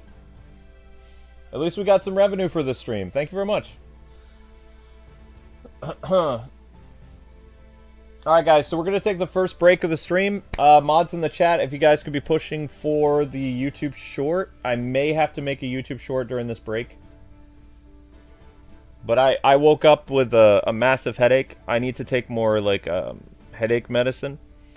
And I'm going to see if I can find some home remedy stuff like yogurt or chocolate or something to help me with my headache. And then I'll be back. Also, I'm probably going to do a cat short, because we need to make another short. Link's Love Save Zelda is still under 1,000 views. And this stream is only at 600 views, so we have to take a break anyway to try to push views on this stream. As well as I'll need to cut 45 minutes out of this thing. So, in the meantime, yeah, you guys can watch the shorts. And that will help out tremendously, and this stream will resume. I'm also going to take this time on the break to set up the PS3 so that we can do Blaze Blue Calamity Trigger, like, later tonight.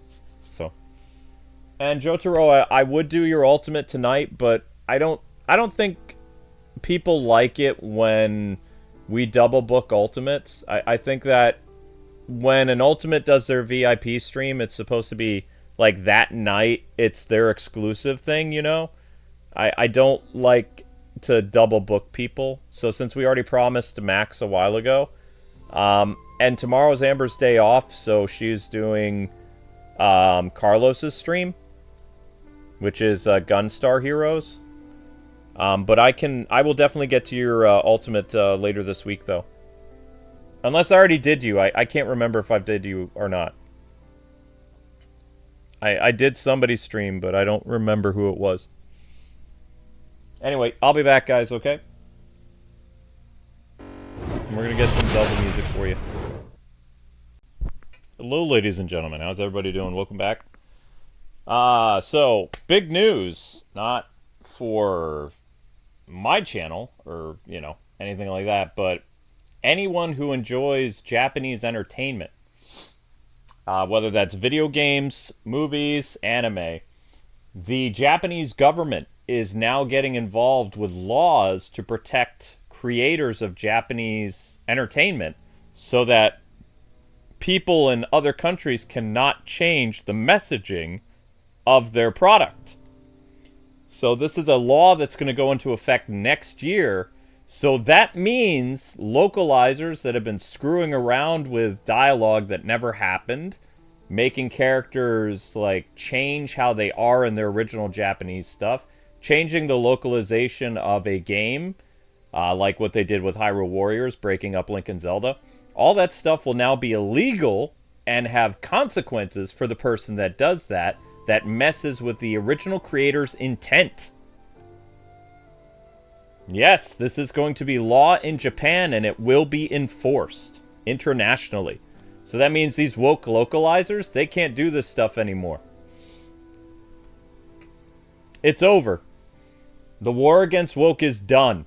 It is officially, this is the last nail in their coffin for their group. They are done.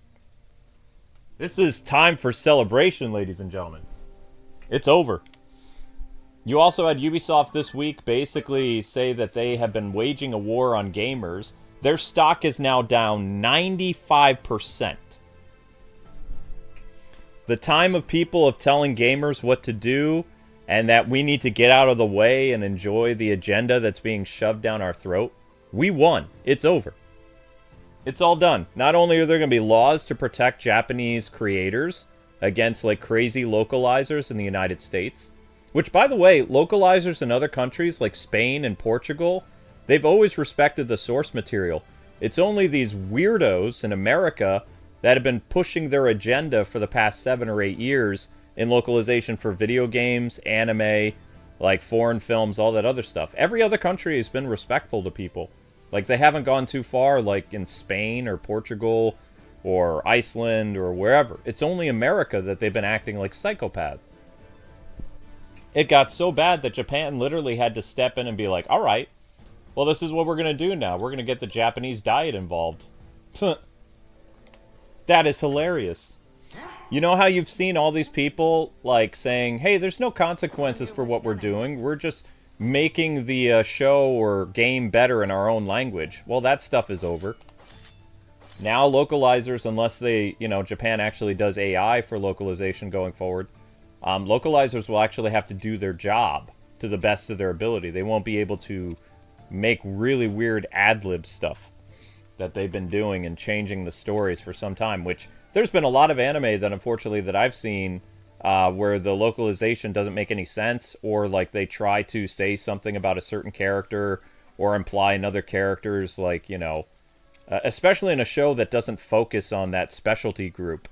Like, there's been a lot of weird stuff happening in anime for years now. All that's about to stop. So that's great.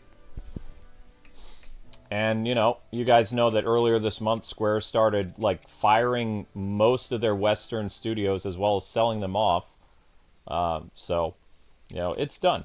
And I was just talking to a YouTuber a few minutes ago. Basically, everything that we went through the past 7 years, it was a fad in gaming that no one will remember. Like, these people are going to be like dust in the wind. Everything they did won't stick, for one. And most gamers, like 5 or even 3 years from now, won't remember anything that they did at all, because they'll be too busy playing new games that actually matter. You know? And if Ubisoft's not careful, like their announcement that they were fighting a war against gamers and stuff, and they won when their stock is now 95% down, that's hilarious. Like, I don't know what they're even considering that they won the war against gamers. It's like, your stock is down 95%. How is that you winning? The last 2 games you've released were flops. Like, I don't understand your thought process. So, I mean, that was pretty cool to see. I was like, wow, I can't believe it. Because, I mean, I've told you guys before that things are going back to normal. Like, there's a brand new game. Case in point, did you guys know there's a new Horizon Zero Dawn franchise thing that's coming out? What is the most talked about thing that they're talking about the brand new Horizon Zero Dawn franchise? The female characters actually look like attractive females again. Like, you don't have, like, swollen bee sting faces anymore.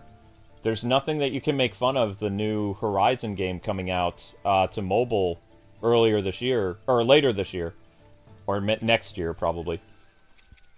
It looks like Monster Hunter, though, but all the character models, whether they're girls or guys, they look great.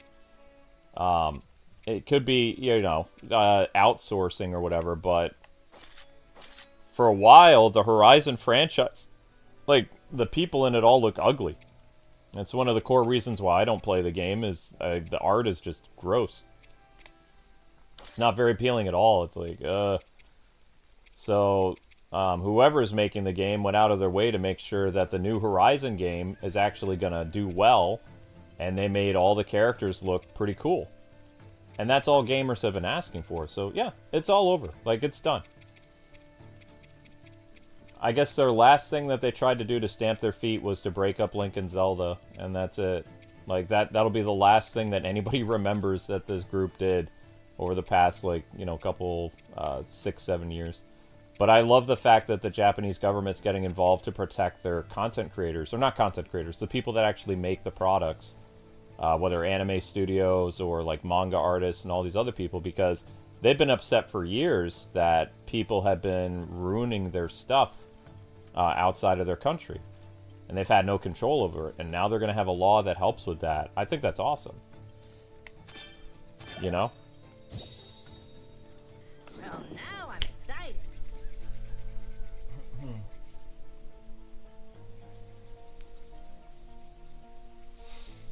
Oh, we're taking back our culture, like, in terms of, like, anime and video games. There's still no protections against comic books or any things like that in American movies, but at least, you know, we're finally seeing consequences to all this nonsense, which is great, actually. I'm all for it.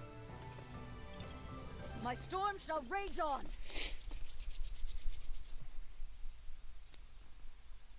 I mean, they'll try to do stupid stuff. It's not...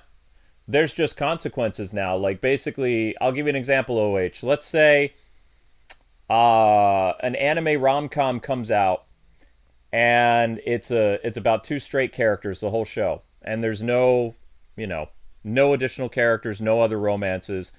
And the localizer takes one character and makes them like boys or something like that. Now... if they do that with the localization, which they do sometimes, like, change characters that are background characters to be quote-unquote inclusive, now they'll face serious not only legal repercussions, but also, like, I don't know what the other term was. Like, they'll be in big, big trouble. Like, not just losing their job, like, the creators and all these other people over in Japan will be able to come after people in America for doing stuff with their property that they don't approve of. Like, they can't just go and change a character to do whatever they want. They have to follow what the script is of what the creator wrote. Which, I mean, all a localizer is supposed to do is translate the show into your language. That's it. You're not supposed to take free liberties with the characters and be like, you know, I am now God and this show has to bend to my will because I'm the only localizer here for this company.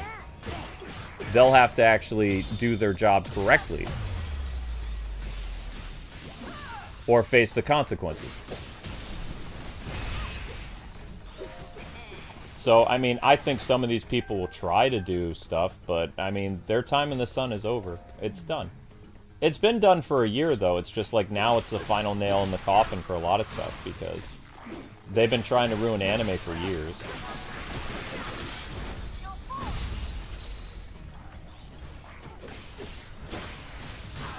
The only thing that you should be doing in your country is if you're trying to adapt a show and the age of consent is different in your country, it's totally okay for you to age up the characters like 3 or 4 years to make them 18 or 19 or something. Like, that's not a problem. But some of the other stuff they've been doing and saying and, you know, making characters monologue and whatever for all kinds of shows, that stuff's going to stop. Because it was never part of the original thing.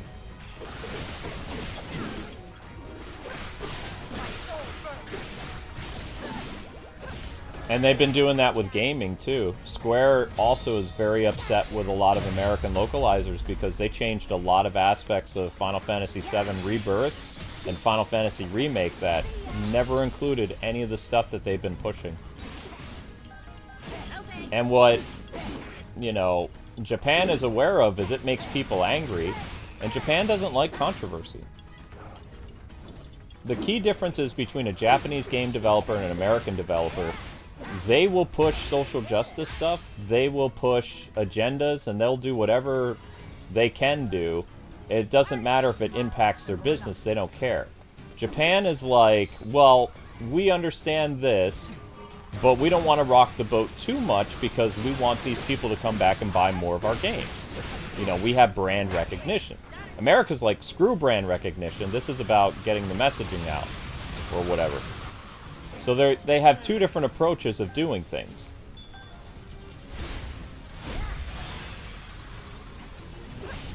And just so you know, the approach of like ticking off most of your consumers is not a good approach to have.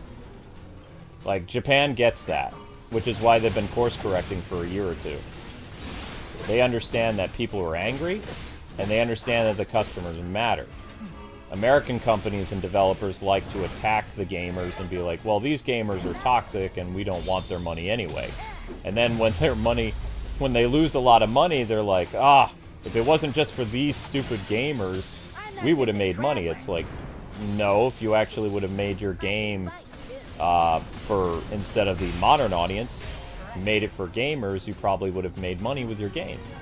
But they lack common sense, they lack reasoning, and they lack an understanding of how the market works. Which is insane because the video game industry has to make money. It's not just some kind of thing where you can just like throw darts at the wall and hope it works. You have to find out what your core customers want and you give them that product. It's not hard. They've made the game industry so difficult over the past 7 years that it really didn't need to be struggling as much as it was. And I wasn't even a major in business, and I understand these core dynamics, you know?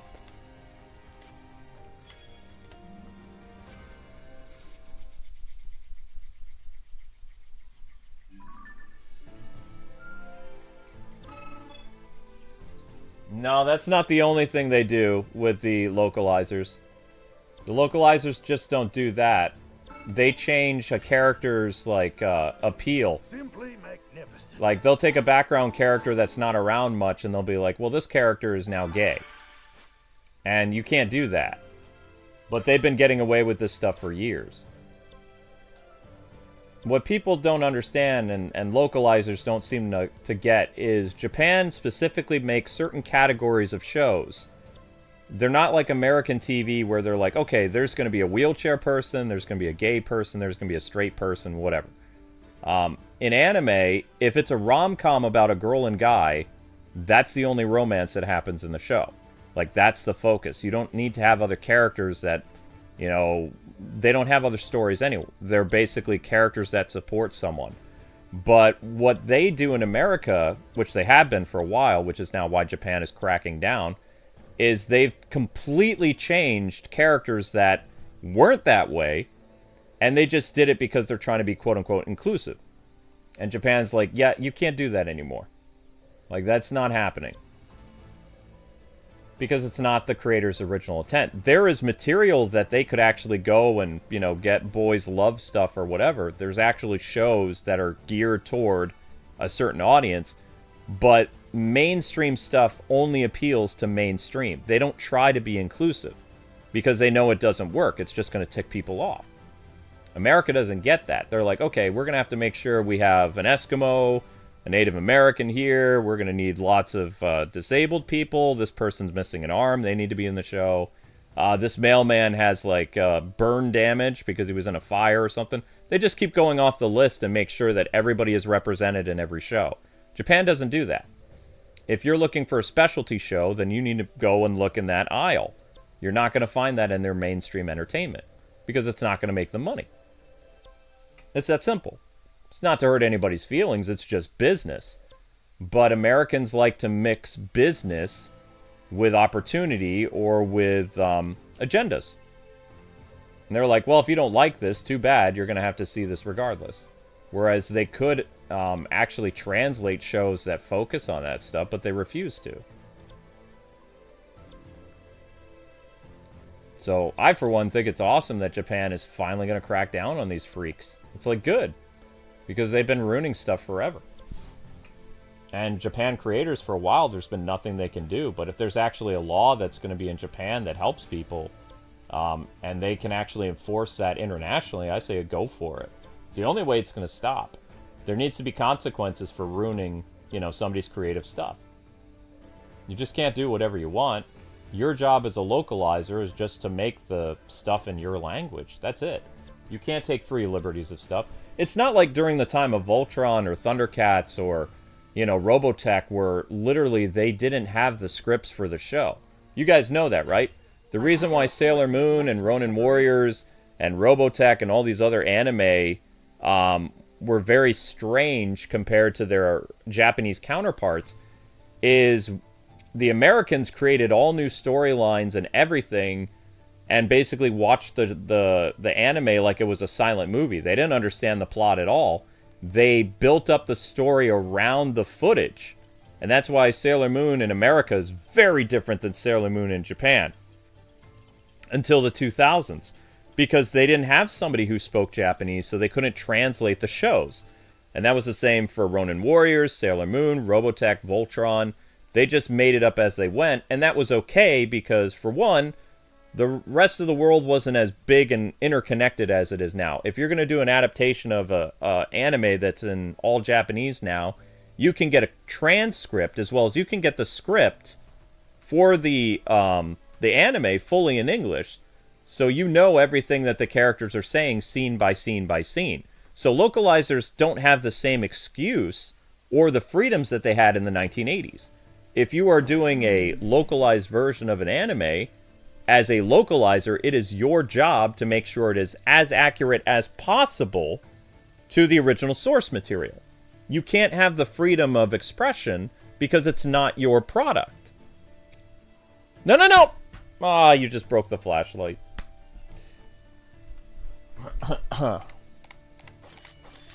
But these localizers have seen themselves as like gods, that they can do whatever they want because they're changing the language into their, they're changing the show into their language, into their slang and stuff like that. And localizers, just so you know, they're some of the rudest people on the internet. Like, by far.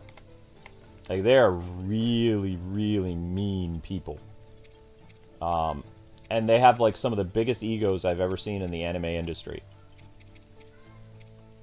So, I mean, I'm excited for this.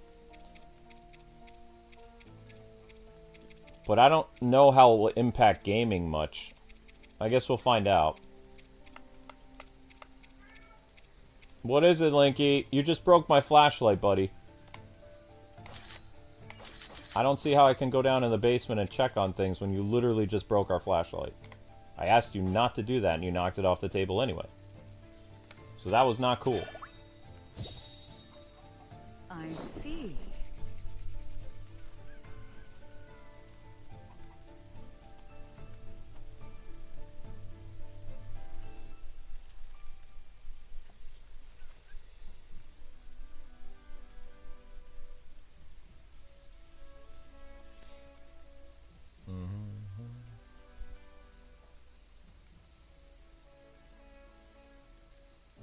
Be right back.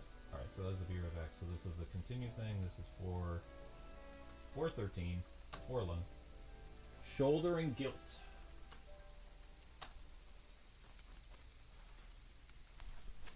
He was playing with a flashlight that we used in the basement, and then he broke it.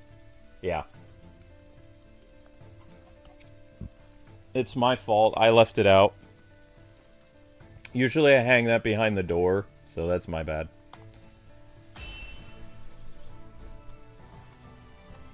Better get going, I guess.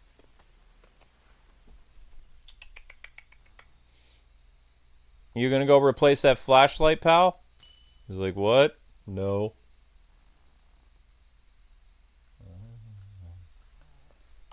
Ah.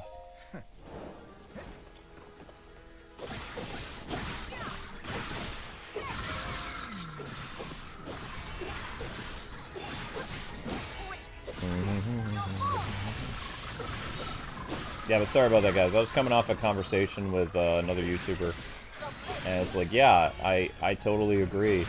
But they're like, I don't understand how things got this way, and I'm just like raising my eyebrow, thinking, what do you mean? How did things get this way? Things got this way because we didn't gatekeep enough. Like, the problem that we have, we caused because we literally allowed whoever wanted to make games, and some people that came into the industry were not there to make games, they were there to push agendas. And then you gave those people too much power. And then you wonder what happened. It's like, a lot of this is your fault for trying to be, open and allowing everybody in. You needed to be based on a merit system as well as The people that said that they didn't like certain things about the game industry, you shouldn't have given them jobs. Because of course they were going to take over and get rid of the other people. Like, they can't work, like, in the same group as somebody who doesn't, you know, agree with them. They always have to fire people and get rid of people. They're not team players. They've never been team players. And that's why Japan is firing them. I'm just amazed it took this long for Japan to wake up, because I thought after the Final Fantasy VII Rebirth incident, with them changing so much of the localization and, you know, trying to push a lot of weird dialogue choices in America, that Square would have just been like, alright, enough's enough. But they let these people live in their delusional land for like another year or two that we're going to completely change the landscape of gaming. And I'm actually happy thousands have gotten fired, because, you know, it's consequences for all the bad things you did. It just finally caught up to you.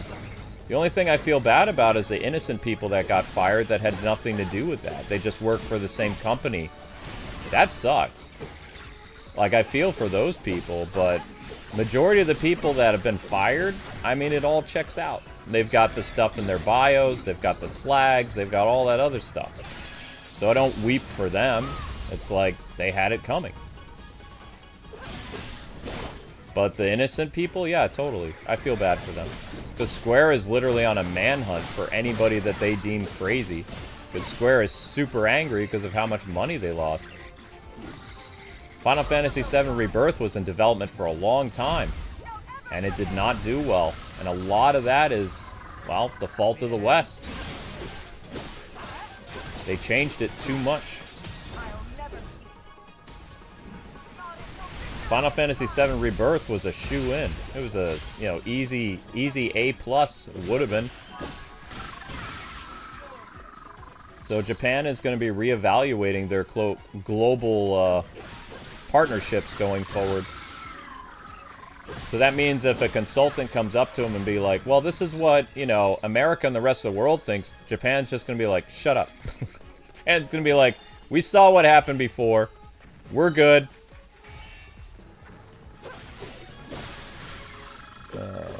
I think they would just be better off, like, using AI to do localization anyway. Localization job is not needed anymore. You just don't need it.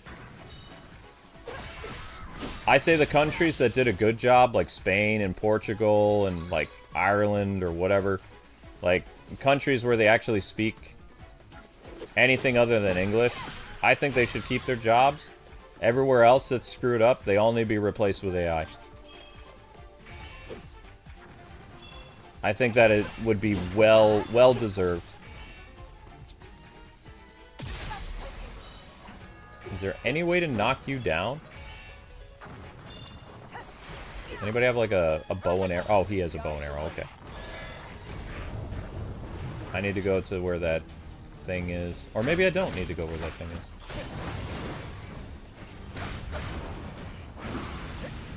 Da-da-da-da.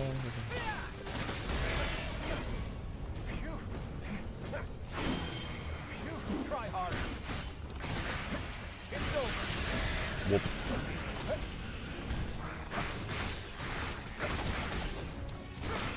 No. Try harder. Still can't believe every character can take down a Lionel like it's nothing. It's heartbreaking. It's like, yeah, I have a hard time beating Lionels in Tears of the Kingdom and Breath of the Wild, but this game, nah. It's like everyone and their mom can destroy a Lionel in Age of Imprisonment. Like, literally anybody. I could probably take one of these things down with like a level 16 character if I had to.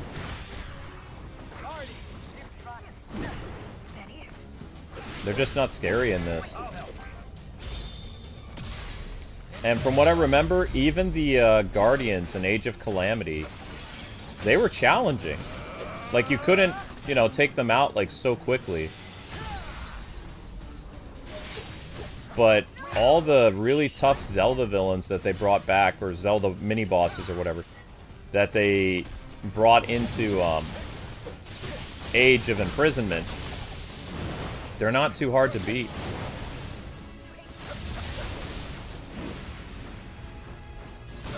Just an observation. Ready for this? But I was watching back some of our Age of Calamity stuff, where we're literally fighting, like, Ganon Blights and Guardians. It takes Amber and I a little while, even with 2 players, to take down 1 Guardian. Like, you really felt the intensity and the urgency of facing a Guardian, even though it was in a Dynasty Warriors setting. Like, it was still pretty intense. I never felt any of that intensity in this game. Like, once you're, like, I don't know, 4 or 5 levels over what you should be, the game is a piece of cake. Like, it doesn't matter. And then it's just like, oh, then it becomes a chore just completing the levels to beat all the stages. There's not really a lot of challenge involved with it. Unless they have like a super hard mode that unlocks. The challenge involved with this game is how many, every time you complete something, they add more things for you to do. That's annoying. Hello, Flashlight Breaker. I'm making good progress. Dun da da da da. What? Oh, it's the fish lady. I don't know. Okay, so that... Oh, this one's still blinking. Fish lady again. That went better than I Yep. expected. Oh, it makes their super move stronger. Okay, that's kind of cool. That's interesting. But look, there's even more of this, like, level 75, it looks like it's the highest level it goes, but maybe there's, like, a level 80, I don't know. No way of knowing. Excellent. You do something and then it adds more. It's like, oh yeah, I took that thing down, but now there's more to do again. Even though I already did that region. Yeah, I'm happy with this. Keep blinking, Link. Not you, Link. I'm talking about this is a Link thing. That's important. See? Counter thrust. Okay. I don't even know how many hours it would take for you to complete this, like, 100%, but you can see there's so much of this. It just feels like, I wouldn't say never-ending, but it definitely gives me the impression of, yeah, this is a chore. And the one thing I like about other Dynasty Warrior games is, like, the characters actually talk to you when you're on the field. I don't have time to read dialogue when I'm running around, you know, fighting enemies and stuff. It's too distracting.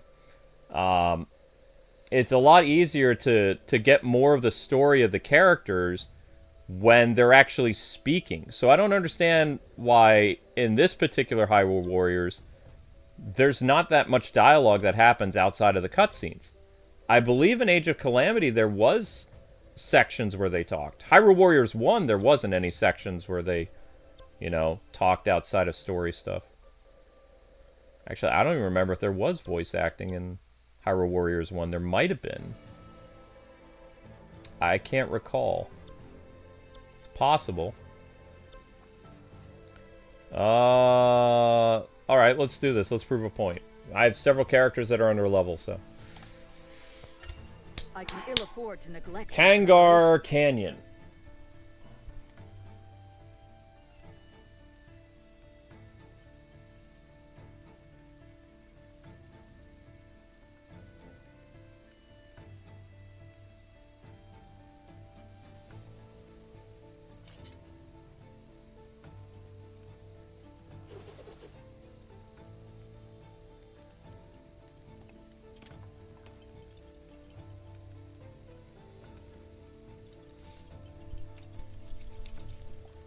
I'm not saying everything replaced with AI. I'm saying if localizers won't do their job, and AI can do it better and more effective, and they're going to keep fighting the Japanese creators, then yes, they should be replaced with robots. Because they're not going to do their job, for one. They're going to continue to make the source material not accurate. And they're just troublemakers. Like, I don't believe troublemakers should have employment. Like, they should work at, like, fast food or something like that. You know, they don't deserve to have a career where they can, you know, get a lot of influence and stuff like that because they're bad people. They're just going to continue to make problems, so they don't deserve a cushy job like that. They should be forced to do a job that's, you know, going to be hard for them, because that's just the type of people they are. Like, they like to ruin stuff. But for people that actually try really hard, no, I don't think they should be replaced with AI. I think there should be consequences for their actions. That's what my meaning is. Like, if they're not going to do the job anyway, what's the harm? Like, they've already said they're going to change things, and they're going to, you know, do whatever they can because it's inclusive or whatever nonsense. Then yeah, they should get the boot, and they should be replaced with a computer, because I think that would be funny. If they're not going to play ball anyway, why would you give them a chance up at bat? There's no reason. My storm shall rage on. Yeah, you want to know what jobs they should get as punishment? They should be forced to work in the sewer or, like, shovel manure for the rest of their lives until they straighten up. That'd be funny.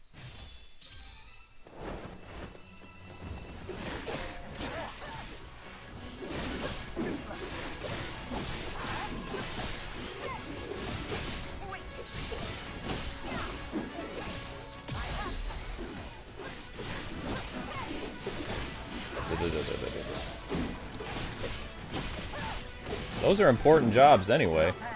People never want to do the important jobs like sanitation. It pays pretty well too.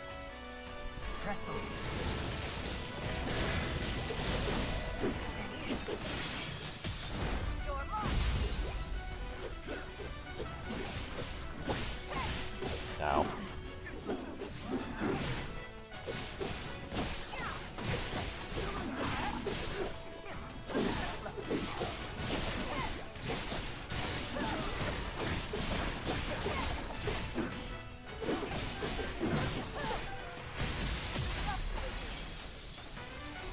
Whoops. Did I end up getting it? Okay. Is it just me, or did Artie change her costume? When she became a sage, she looks a lot different than... I think she was wearing all green at the beginning of the game.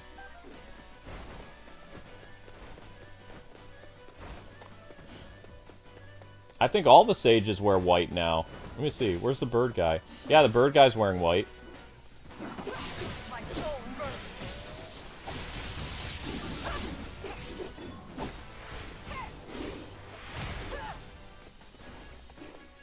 I guess I just wasn't paying attention to the characters too much. Oh well.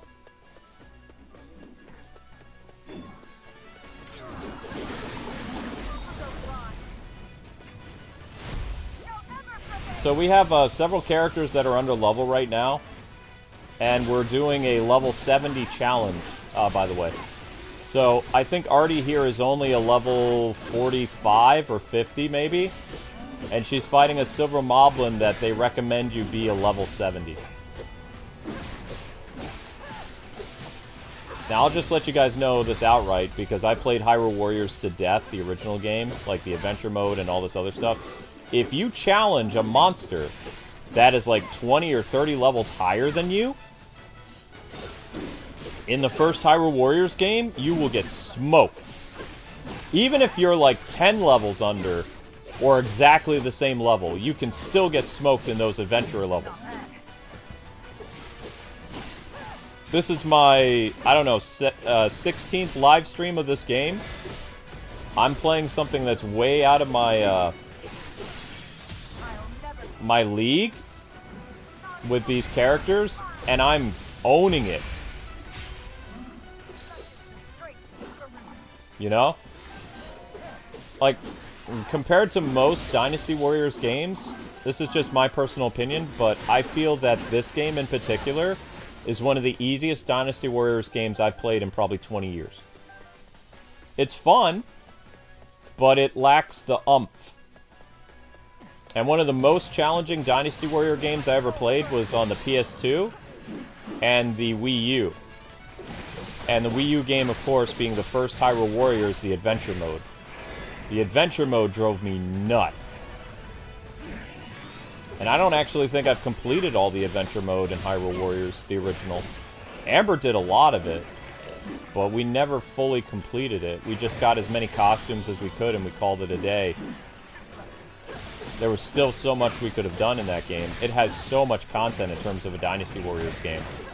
Plus it has a lot of great Zelda characters.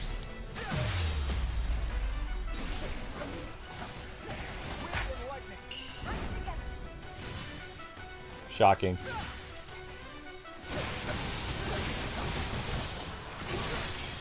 Ready for this?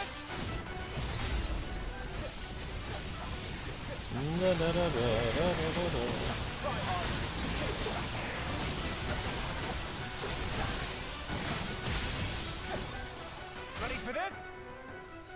Seems victory is mine. We haven't had to use any health yet either. Like, every character shares rations, but we haven't had to use it yet. And just like Tears of the Kingdom, these monsters fall from the ceiling because they're like cave-dwelling monsters. So I love how, like, Tecmo Koei did its homework. Like, they really paid attention to a lot of the nuances of Tears of the Kingdom. And they made sure to incorporate that right. Like, they didn't need to do this little Easter egg of these particular monsters dropping down from the ceiling, but that's what happens when Link encounters them, both in the depths as well as in caves on top of Hyrule. Like, that's what they do. They just kind of hang out on the ceiling. So it's nice that they did that. They didn't need to. Could have just randomly had the characters show up, you know? It's just those little details that, if you've played the previous games, you're like, oh, I remember that.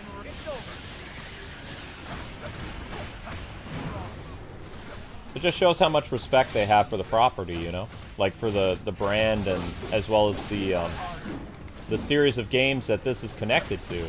It's part of the Breath of the Wild saga or whatever.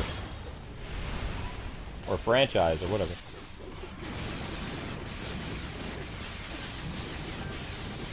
And part of me, yeah, I am sad to see the Legend of Zelda franchise move on from the Breath of the Wild universe, because I really like the characters in Breath of the Wild, and we've gotten to know them a lot since 2017. But also I'm excited at the prospect of a full-blown Ocarina of Time remake. Like, that's pretty cool. I would love a new Link in Zelda, but if we have to revisit a Hyrule that, you know, could take advantage of a lot of the modern mechanics and storytelling and stuff like that and cutscenes, I mean, my vote would go for Ocarina of Time, big time. Because, you know, Twilight Princess had its ability to show as much as possible when the technology was the way it is. The only thing you could really do different with Twilight Princess is show more of the backstory of, like, you know, the dead knight and stuff like that. Like Link's character. Original Link, like Ocarina of Time Link. Because we got cutscenes and we got other things, and of course add voice acting, but I think that redoing Ocarina of Time with, like, modern technology and stuff like that, and voice acting and longer story stuff, and a vast open world like Breath of the Wild or something like that, yeah, that would be a lot of fun. I think that'd be great. As well, it's a nice tribute to the game itself when it released in 1998. Is Nintendo going to do an Ocarina of Time remake? I don't know. There's rumors that they might be. But people thought they were doing a remake when they did the 3DS, and it was just a report for the 3DS. Even though they changed all the animations and it looked really good. It was a faithful recreation. Like, a remake would mean, like, you change everything. Like what Ubisoft has supposedly been doing with the Prince of Persia franchise, that we've been waiting for the Sands of Time to come back, and you know, we're still waiting for the Sands of Time to come back. Maybe when Ubisoft stops fighting with their core customers, we'll actually see the Sands of Time remake that they promised us almost 10 years ago. Wouldn't that be something?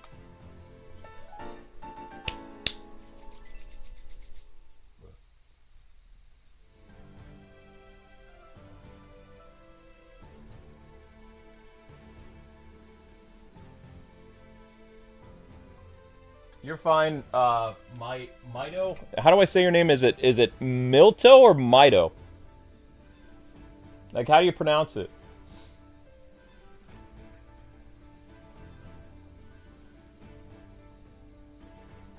Is that MLTO or MITO?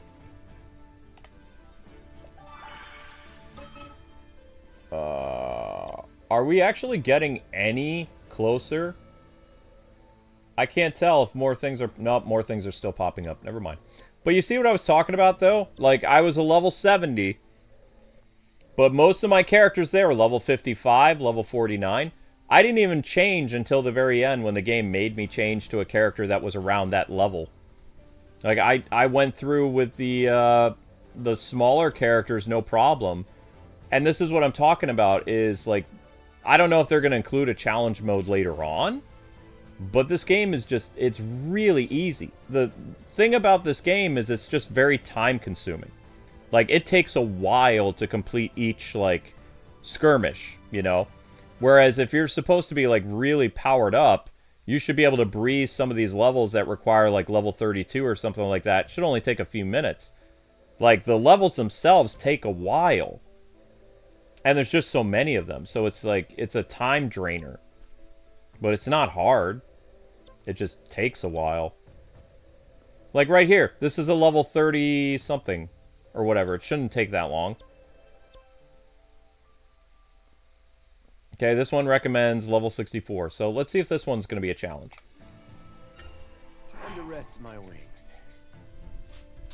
I have not seen the Game of the Warden nominees. Is it anything weird?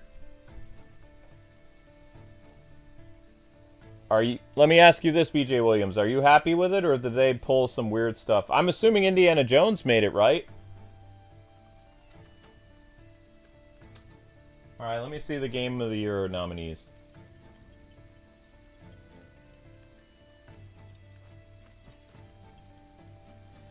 Okay. Expedition 33, that makes sense. Death Stranding 2 makes sense. Donkey Kong Bonanza, that's a surprise. Hades 2. Hollow Knight, Silk Song, wow, and Kingdom Come Deliverance. I'm surprised Donkey Kong made it, actually. I'm also surprised to see no Indiana Jones here. Best Game Direction, Ghost of Yotai? No, that's a joke. Expedition 33. I can see Expedition 33 winning a lot. Split Fiction, I agree with Best Game Direction. That's a good nomination. Best film adaptation, Devil May Cry, Last of Us Season 2, Splinter Cell, Until Dawn, Minecraft movie. Minecraft movie's going to win. Best narrative, Death Stranding, Ghost of Yotai, Kingdom Deliverance, Silent Hill.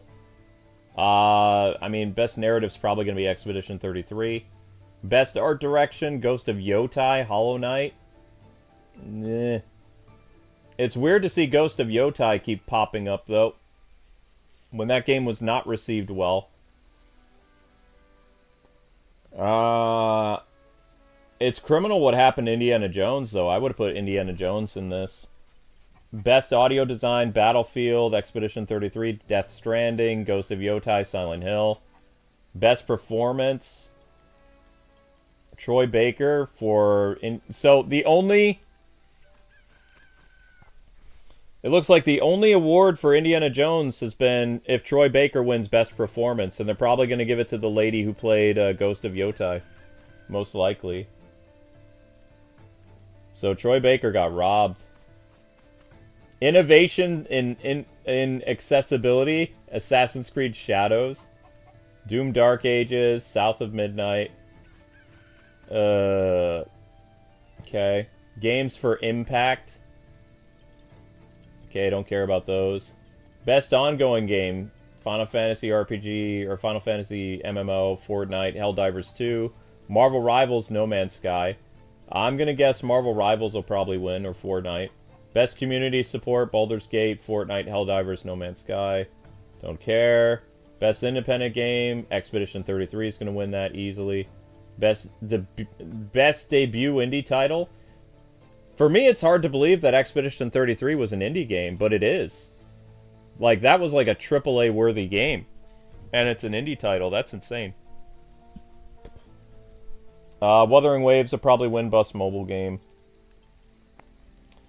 Best VR, Arkham Shadow didn't even get a nomination. That's crazy. Unless it got a nomination last year, I don't remember. Marvel's Deadpool got a nomination. Best Action Game. Shinobi Art of Vengeance. Ninja Gaiden 4. I would put Ninja Gaiden 4. I'd say that would be that. Best Action Game. Ghost of Yotai. Indiana Jones and the Great Circle. I'd give it to Indiana Jones. That's the second thing that Indiana Jones has been put up for. Best Character, Best Acting, and Best Action-Adventure Game. The fact that Troy Baker was able to make himself sound like Harrison Ford, like, he should win that award easily. Like, Best Actor. Because, I mean, that takes incredible skill. Best RPG is probably going to go to Expedition 33. I see Expedition 33 cleaning up a lot. I have no idea what TXKO is. It's a fighting game, but I haven't heard of it. Fatal Fury City of the Wolves will probably get it, but maybe 2XKO, I don't know. Best Family Game, Donkey Kong, Lego Party, Lego Voyagers, Mario Kart World, Sonic Racing Cross World Split Fiction. Best Family Game is probably going to go to either Donkey Kong or Split Fiction. Best Sim Strategy Game, I don't know any of these. Best Sports Racing Game, probably go to Mario Kart World or Sonic Crossroads. That'd be hilarious if Sonic wins. I think that'd be awesome if Sonic wins, actually. Best Racing Game of 2025. Best Multiplayer, probably Split Fiction. That should win that. Most Anticipated Game, probably be 007 or Grand Theft Auto. Content Creator of the Year, don't care. Best Esports Game, don't care. Best Esports, don't care. Esports, don't care. Alright. I say Expedition 33 all the way. We use this. Like, I think Expedition 33 is going to win a lot.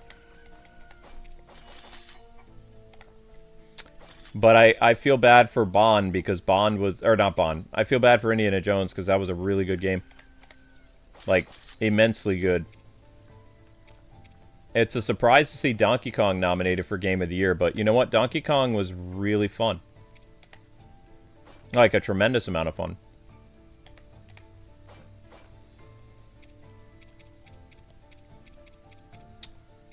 But I'm not surprised that Mario Kart didn't get very many recommendations. Like, that doesn't shock me at all. Everybody agrees that Mario Kart World was just kind of... It was there. It was okay, but... It's not quite what people wanted after Mario Kart 8 Deluxe. I barely recognize it now. Better get going, I guess. Okay, so it's a League of what? League of Legends characters? Okay. Thanks for explaining that. Yeah, I didn't know what that was. I was like, oh, okay. Yes, a new member.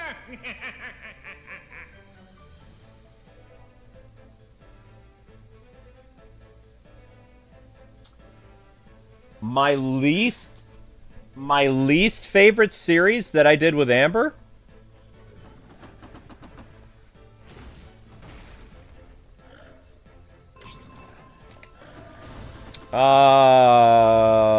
Disney Infinity.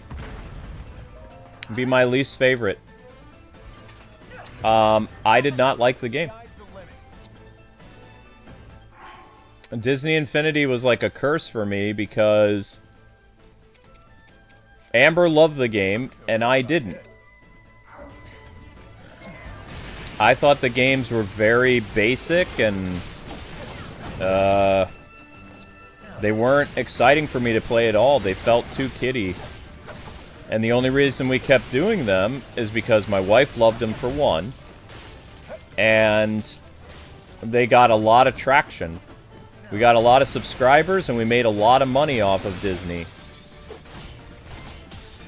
But I did not like recording those games because it was so boring.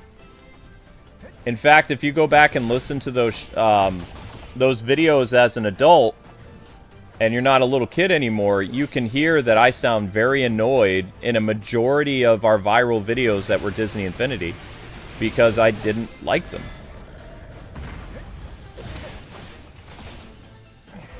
Like, I basically was the antagonist, and Amber was the hero of those playthrough. I loved playing Skylanders with Amber because Skylanders was Gauntlet. And I love hack and slash and beat 'em up games, so I loved Skylanders. I had no problem with that. But Disney Infinity, it felt beneath me to play it. And I had a lot of content creators who made fun of me for playing Disney Infinity, too. So there was that. There was a lot of people in my network at Game Station and Machinima that used to make fun of me when we would do creator collabs because I played Disney Infinity. So, you know, I felt like that game ruined my reputation. But, you know, I liked aspects of Disney Infinity, but whenever we recorded it, I wasn't looking forward to it. But it was just like something you had to do because you knew it made money, so. And there were some Disney Infinity games that I liked and some characters, so I acted a little bit nicer in some of those videos. And I was generally curious about how the first game went. My favorite series that we've ever done, I don't know. Probably the original Skyward Sword series because we did the goofy voice acting and we had a lot of fun with it. But I also really like our Brave and the Bold original playthrough. I like our Dynasty Warriors Gundam Reborn playthrough. Amber had a blast and I got to explain Gundam to her. So that was fun. We've done too many videos. We've done 18,000 videos. Not all together anymore, but we've done a lot. A true warrior can brandish any weapon. But I think I've been open to people about that before, is I just didn't... There was a lot of stuff that made me not like covering Disney Infinity. So when the game died, I made a video making fun of the death of Disney Infinity, if anybody remembers. I put Mickey Mouse in a gravestone on the thumbnail, and I pretty much said some stuff in that video too, where I was like, I don't think I said I'm glad it's dead, but I was heavily sarcastic about a lot of stuff I said in that particular, like, Disney Infinity is dead video, which Amber, like, made me redo the audio a couple times before the final product. But I had a lot of fun making that video. Because I thought, you know, we would move on to bigger and better things. And of course that didn't happen. Because we only had like several million people come to our channel for Disney Infinity. They didn't like Skylanders, they didn't like Injustice, but I always wanted one of our Injustice videos to get as many views as Disney Infinity, but it never happened. Like, my most viewed video of all time that I ever made is a Disney Infinity video. None of my DC content or Marvel content or Star Wars content comes close in terms of views that Disney Infinity got. And I always find that kind of funny. Like, something that I didn't enjoy doing ended up making the most money. It's, I don't know, it's just kind of funny to me.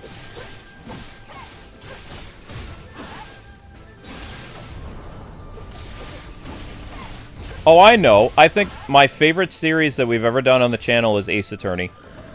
The Ace Attorney trilogy is not only the longest Let's Play we've ever done, it was also the most fun to record. That I'm being honest about. Like, 100%. Like, I really enjoyed Ace Attorney.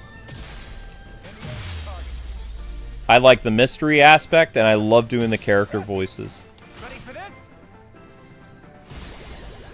Seems victory Like, that was the most fun we ever had recording. And we didn't argue at all when we were recording those. We sat down and we did the voice acting. We had a lot of fun. That was a joy to play as well as a joy to work on. And I made Amber a fan of the Ace Attorney franchise, too, because, like, she had never seen the Ace Attorney games, even though I, like, reviewed them. And, like, because I was the DS guy as a game journalist. Like, my job was to do write-ups for Nintendo DS and Game Boy Advance games. But mostly the really lame ones, like Bratz and, I don't know, Eek the Cat, whatever. You know, whatever the other game journalists wouldn't do, I got stuck doing the sloppy seconds. So, it was a thrill for me to be able to do Ace Attorney stuff and get into that franchise when I was a game journalist and I was doing write-ups. So when the opportunity came to play the games on the channel, I was really happy it did well. And that was like one of the last great series we did before we got shadow banned. So Ace Attorney holds a lot of, like, fond memories for me because it was something that we put a lot of work into and we got a lot of good return back from it. Like, we made a lot of income on Ace Attorney. And it felt like it was justified, too. It was like, all right, we did this amount of work and we made this amount of money on this episode. It felt like, you know, we were earning what we were worth with Ace Attorney. And then once we got shadow banned, there's never been a series after that that has done well. As well as Ace Attorney. That was our last big hurrah. And most YouTubers would have quit after that point. Because, you know, you'll never... That's it. Like, your time in the sun is done at that point once you're shadow banned. There's nothing you can do. And every series that we've done since then, you know that Amber and I have made, since we've been shadow banned, 6,000 more videos in the course of 5 years. In the course of 5 years, we've made over 6,000 videos. 2,000 shorts, and I believe 3,900, or no, 4,100 live streams. And then we made like a few hundred video uploads. And that equaled to like 6,000 new videos or something like that. Since being shadow banned. Might actually be more than that, because when we were shadow banned in 2020, the channel's on record of having 7,000 videos. Wait, wasn't I under level for this too? Yeah, we were under level for this. Look at that. That was nothing.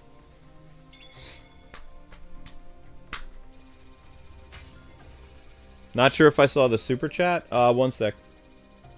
No, I didn't get an alert for the super chat. What is a series that I forgot Amber and I did? A lot. I have memory problems because of a car accident. So, like, if it's not present in my mind, like, over the last...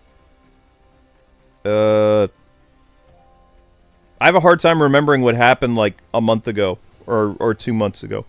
So I forget a lot of series. But that's why we have playlists. If I ever need a reminder or something, it's like I have my channel and I can see like all the stuff that we did. But I have a really bad both long-term and short-term memory for certain things. So I forget a lot of series that we've done. Come on. They just added more stuff. Stop doing that! I'm never gonna finish this! Oh! Remarkable.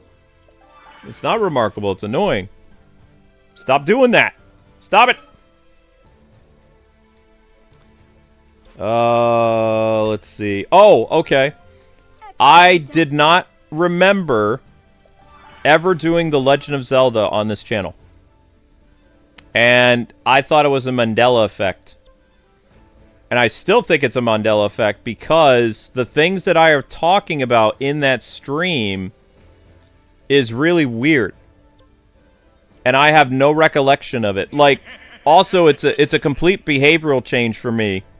Because in one of the videos for Legend of Zelda, we were talking about this a couple years ago. In the original NES live stream that I don't remember, because I don't think I did it. I think me did it, but me presently didn't do it. Amber gets hurt in the video. It's during the pandemic. She gets hurt. Something happens. Something falls on her, and I don't do anything. And you guys know that when stuff happens, I put the Be Right Back music on, and I tell you guys I'm going to go see what Amber's doing. Like, I let Amber, something happened to Amber on camera, and I didn't do anything. I said I'm streaming. That's out of character for me because I always go see what's up with my wife. Like, every single time. And we were having this discussion when I was playing another Zelda game a couple years ago. I don't remember what Zelda... I think I was doing A Link to the Past. Because that... And the things that Amber's talking about in that video, she doesn't even remember ever saying. Like, she was watching a show that she's never seen. And things like that. It's one of the weirdest video series that's on Kwingsletsplays, because it feels like Kwingsletsplays did it, but it doesn't feel like us presently, like at this point in time, in this universe, did that series. Because it's like, it's a complete character change for both of us. It's weird. And every time we watch it, Amber and I both get creeped out, because it's like we're hearing our voices, but it's not us. Does that make sense? So that is by far the weirdest thing that's on the channel that I don't remember doing. And very few people, this is the freakiest thing. Most of the people that were in that live stream, the regulars, don't ever remember that series happening. But if you go to Kwingsletsplays and you type The Legend of Zelda, I kid you not, it's a 4-episode live stream series, and most of the people from that live stream don't ever remember that live stream happening, and they see themselves talking in the chat box, and they don't remember ever having those conversations or anything. It's like it's not even real. It's like it was made by AI or something. It's really creepy.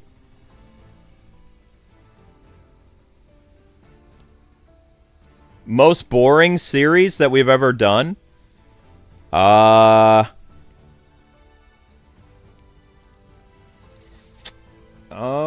That's a good question. I'd have to look. I don't know. I always give 110%, and Amber falls asleep on streams. So, I don't know.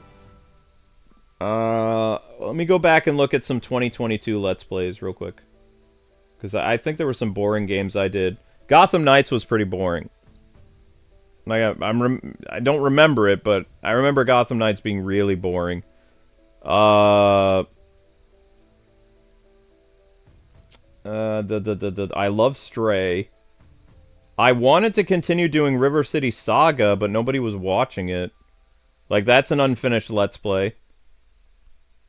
I don't think it was boring, though. It's just, it didn't have any audience participation. Nobody really cared about the series. Gran Turismo 7 was boring. I did not... That was a sponsored series from Sony, though. So, I did like 8 or 9 videos that was sponsored by Sony. Dawn of the Monsters was fun. Banjo-Kazooie was fun. Somebody sponsored that. I don't remember who. It was a blind walkthrough. The Horizon Zero Dawn and Frontier games. I stopped the Horizon Forbidden West because it was boring. Like, I was actually getting views for it. I didn't have to ask people, like, this series will continue when you get 1,000 views. I stopped that game deliberately because it was boring. Like, I fell asleep on several live streams covering Horizon Frontier. That it was just like, nah, not doing that one. I wish I did Horizon Zero Dawn back in the day, because at least that game was somewhat exciting. Like, Frontier is so boring. It is really boring. If I fall asleep on a live stream, either it means I'm overworked or I'm bored out of my mind. That's usually how it works. Best not to fight on an Was there anything else that year that I didn't like playing? What, you're not going to throw up, are you? A series that I wished we were able to do more was with Ghostbusters Spirits Unleashed, but I didn't like the execution of the game. You had to jump through a lot of hoops in that Ghostbusters game to progress the story, and it wasn't worth it. Like, you had to grind a lot and find specific abilities or something like that in order for the game to continue, so that had you replaying online matches over and over again until you found the right ghost to bring back to the containment unit or something like that. That was a stupid execution. Fun game, but stupid execution. Like, I did not like that. I wonder what this'll do. I wonder what this is for. Wait, is Zelda involved in this one? Probably. Da da da da da. Yoink. Yoink. Yoink, yoink. Wait, did I run out of materials? No, we're good.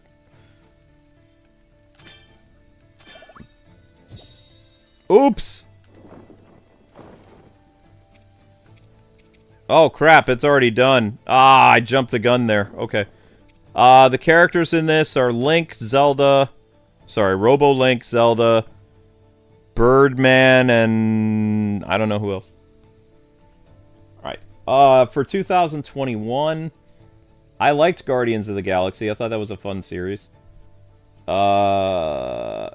Did I finish Metroid Dread? I might have. I don't remember.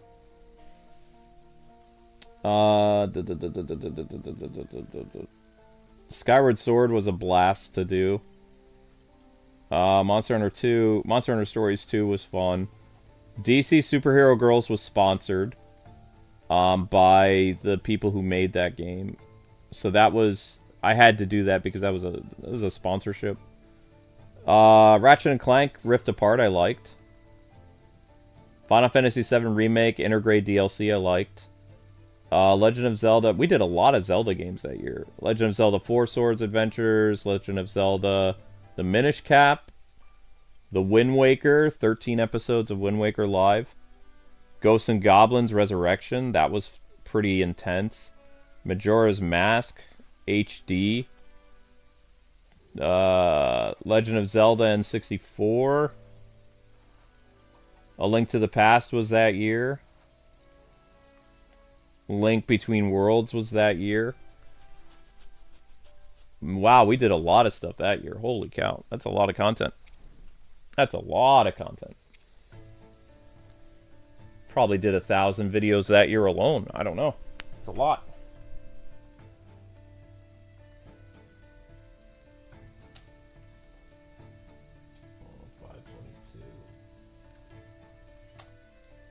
A Vicious Battle.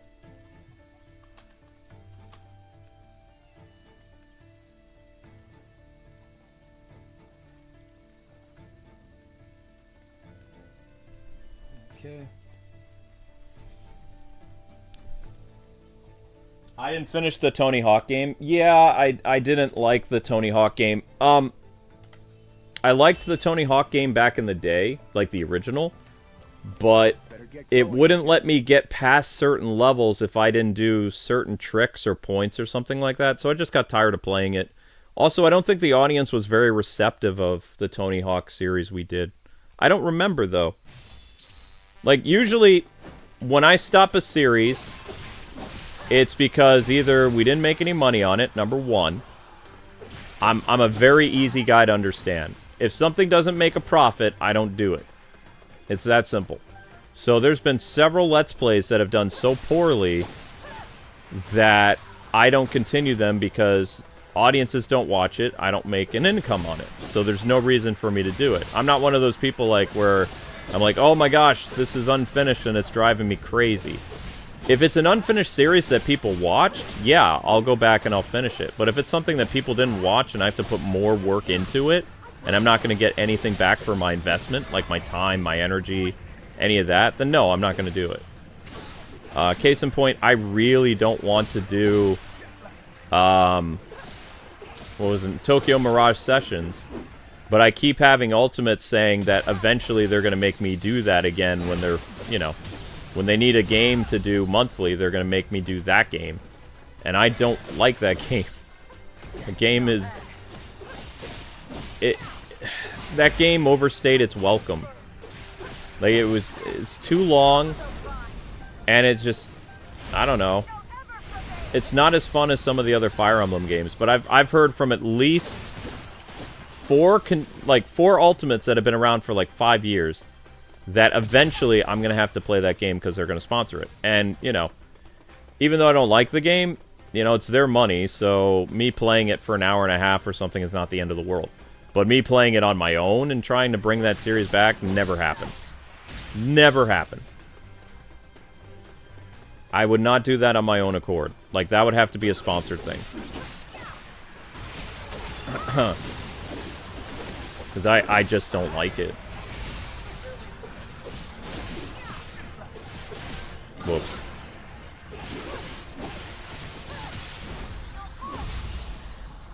Woo!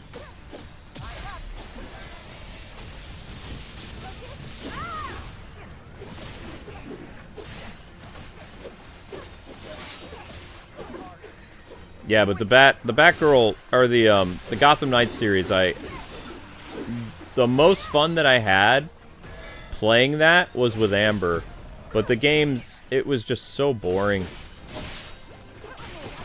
And this coming from a guy who can replay the Arkham games continuously, like, I really can't look at Gotham Knights anymore because I just find the game so stale that it's just like, in terms of a sandbox game, it's just not fun for me, and I can't get any enjoyment out of it. Like, I continued to milk that game for 2 years as best I could because people were watching it and it was doing well revenue-wise. That was the only reason I kept doing it. But also, like, several playthroughs, which I think we did 3 or 4 playthroughs of that game, I started to really make fun of it mercilessly at one point, and that's how I had fun covering the game, is I was making fun of it, like, tremendously. And it was fun for me to live stream it, because I was dissing on it so much.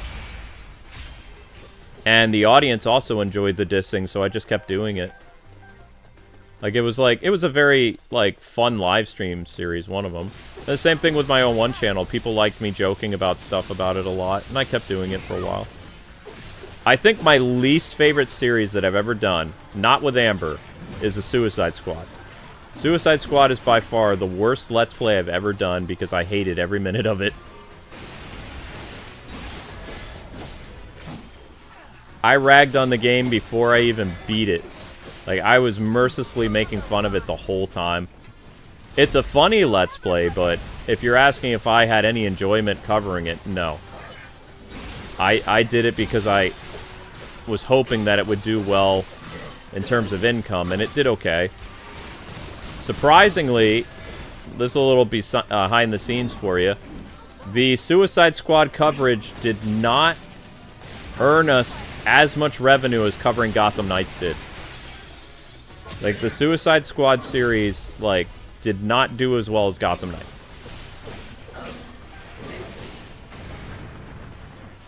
Which is part of the reason I only did one playthrough of it, because it was not a wise investment. I was actually, part of me was happy that the game bugged and, you know, I lost $100 on it, and I never got the season pass that I paid for and all that other stuff. Because I would have had to play the Joker, I would have had to play the Mrs. Freeze thing, and all that garbage that, you know, I never had to suffer through at all for content because my game was broken and it never gave me the stuff I paid for. I never got the season pass, I never got the unlockable characters, I never got the skins I paid for, none of that. It was funny.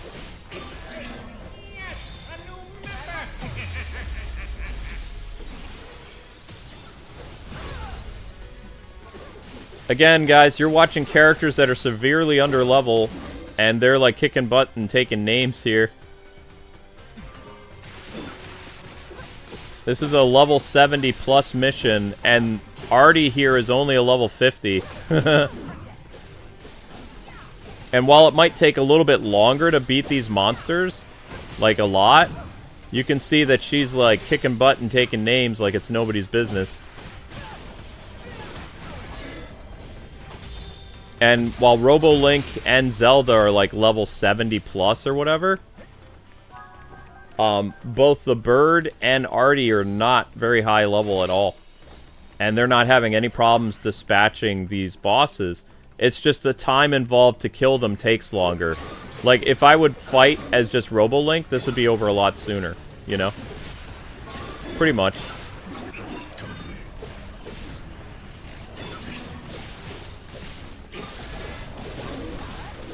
So, this is going to be the last level, guys. And, I know this is hard to believe, but this live stream did not get 1,000 views. We got a little bit of ad revenue, which is great. So thank you guys for the super chats and stuff like that.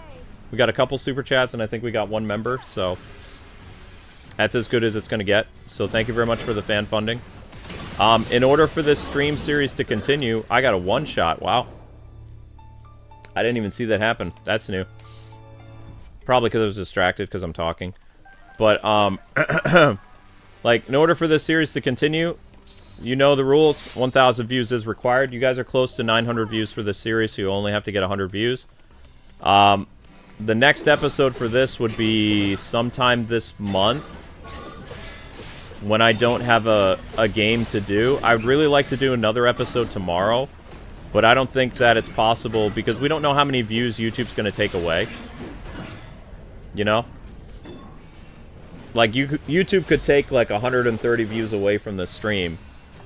And even if you guys put 100 views into it, you're still 1,000 short. Like, I would love to do another episode of this tomorrow. But it's just like, I don't know how many views it's going to get.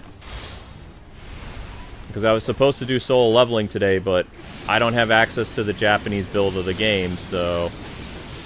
I also don't have a Japanese account on my Xbox. So I have to wait until the 24th or the 23rd or something like that. Which is a bummer, but, I mean, it is what it is. Switch to Zelda, switch to Zelda, switch to Zelda. There it is. Oh, wow. Now I see what happened.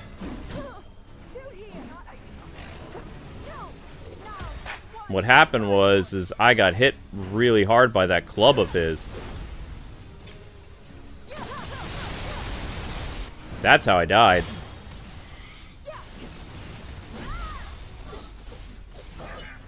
Hang on. We need to use a ration on somebody. Oh, I have rations. Never mind.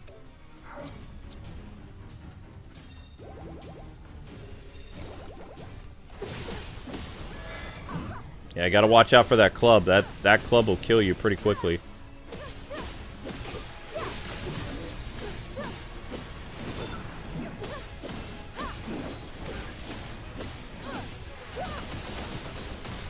This is the most challenging this game got outside of, like, fighting the final boss.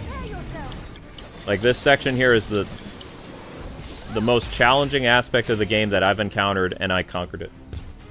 So.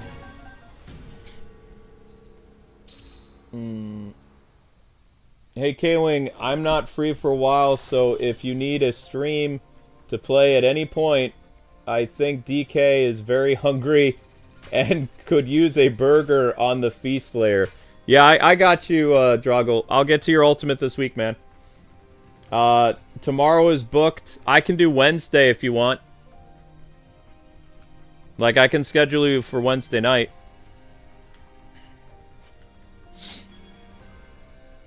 Let's see, I died once, but we still managed to pull through, so... Wouldn't say this game is hard. The final boss was the most challenging aspect of this game. Like, bar none. It's the most challenging aspect. And now more stuff's gonna pop up, isn't it? Ah! Stop doing that! Gosh! It's irritating! Huh. Huh. Huh. Huh. Okay. Alright, guys. I'm gonna wake Amber up. We're gonna do Blaze Blue now. Because, yeah. I love fighting games, so I'm excited. But if you would like more of this game, I would strongly recommend helping it get 1,000 views, because that is my only requirement. My bar is lower on this channel. 1,000 views is required for any stream series to continue. Otherwise, the YouTuber doesn't get paid. And that's all I care about. This is a job, and every person who puts in the work deserves to be paid for it. And this was a 5-hour and 34-minute live stream. So that was a lot. I need to go take my medicine for my leg and get something to eat, and I'll get the music going for Blaze Blue. Maybe we can even put a Blaze Blue soundtrack on. I don't know. I don't know how YouTube will feel about that. I guess we'll find out. And then there might be another stream after Blaze Blue. I think it's even 9 o'clock now. Yeah, it's almost 9 o'clock, so it's time to wake Amber up. Alright, guys. Good luck. Like I said, I would love to do another episode of this tomorrow, but it's all dependent on if we get 1,000 views. So. Alright. And nice to see you, Goki. Hopefully you'll hang out on the Blaze Blue stuff, because you love fighting games as much as I do, so. Unless you don't like Blaze Blue, I don't know.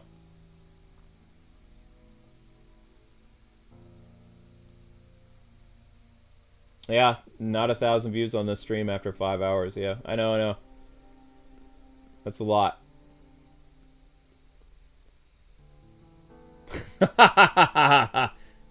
You finished Metroid Dread, but I wouldn't call it a graceful finish. You had rage. Yeah, I did. I probably did have rage. Yeah. That's funny, though. But I did finish it. Yay for me. Cool. Alright. Alright, so I think we're going to run the Blaze Blue soundtrack then. Alright, guys. I'll see you over on Blaze Blue. Peace. Thanks so much for hanging out, guys. Good luck getting 1,000 views for more Hyrule Warriors Age of Imprisonment. Yeah, I said that right. Peace.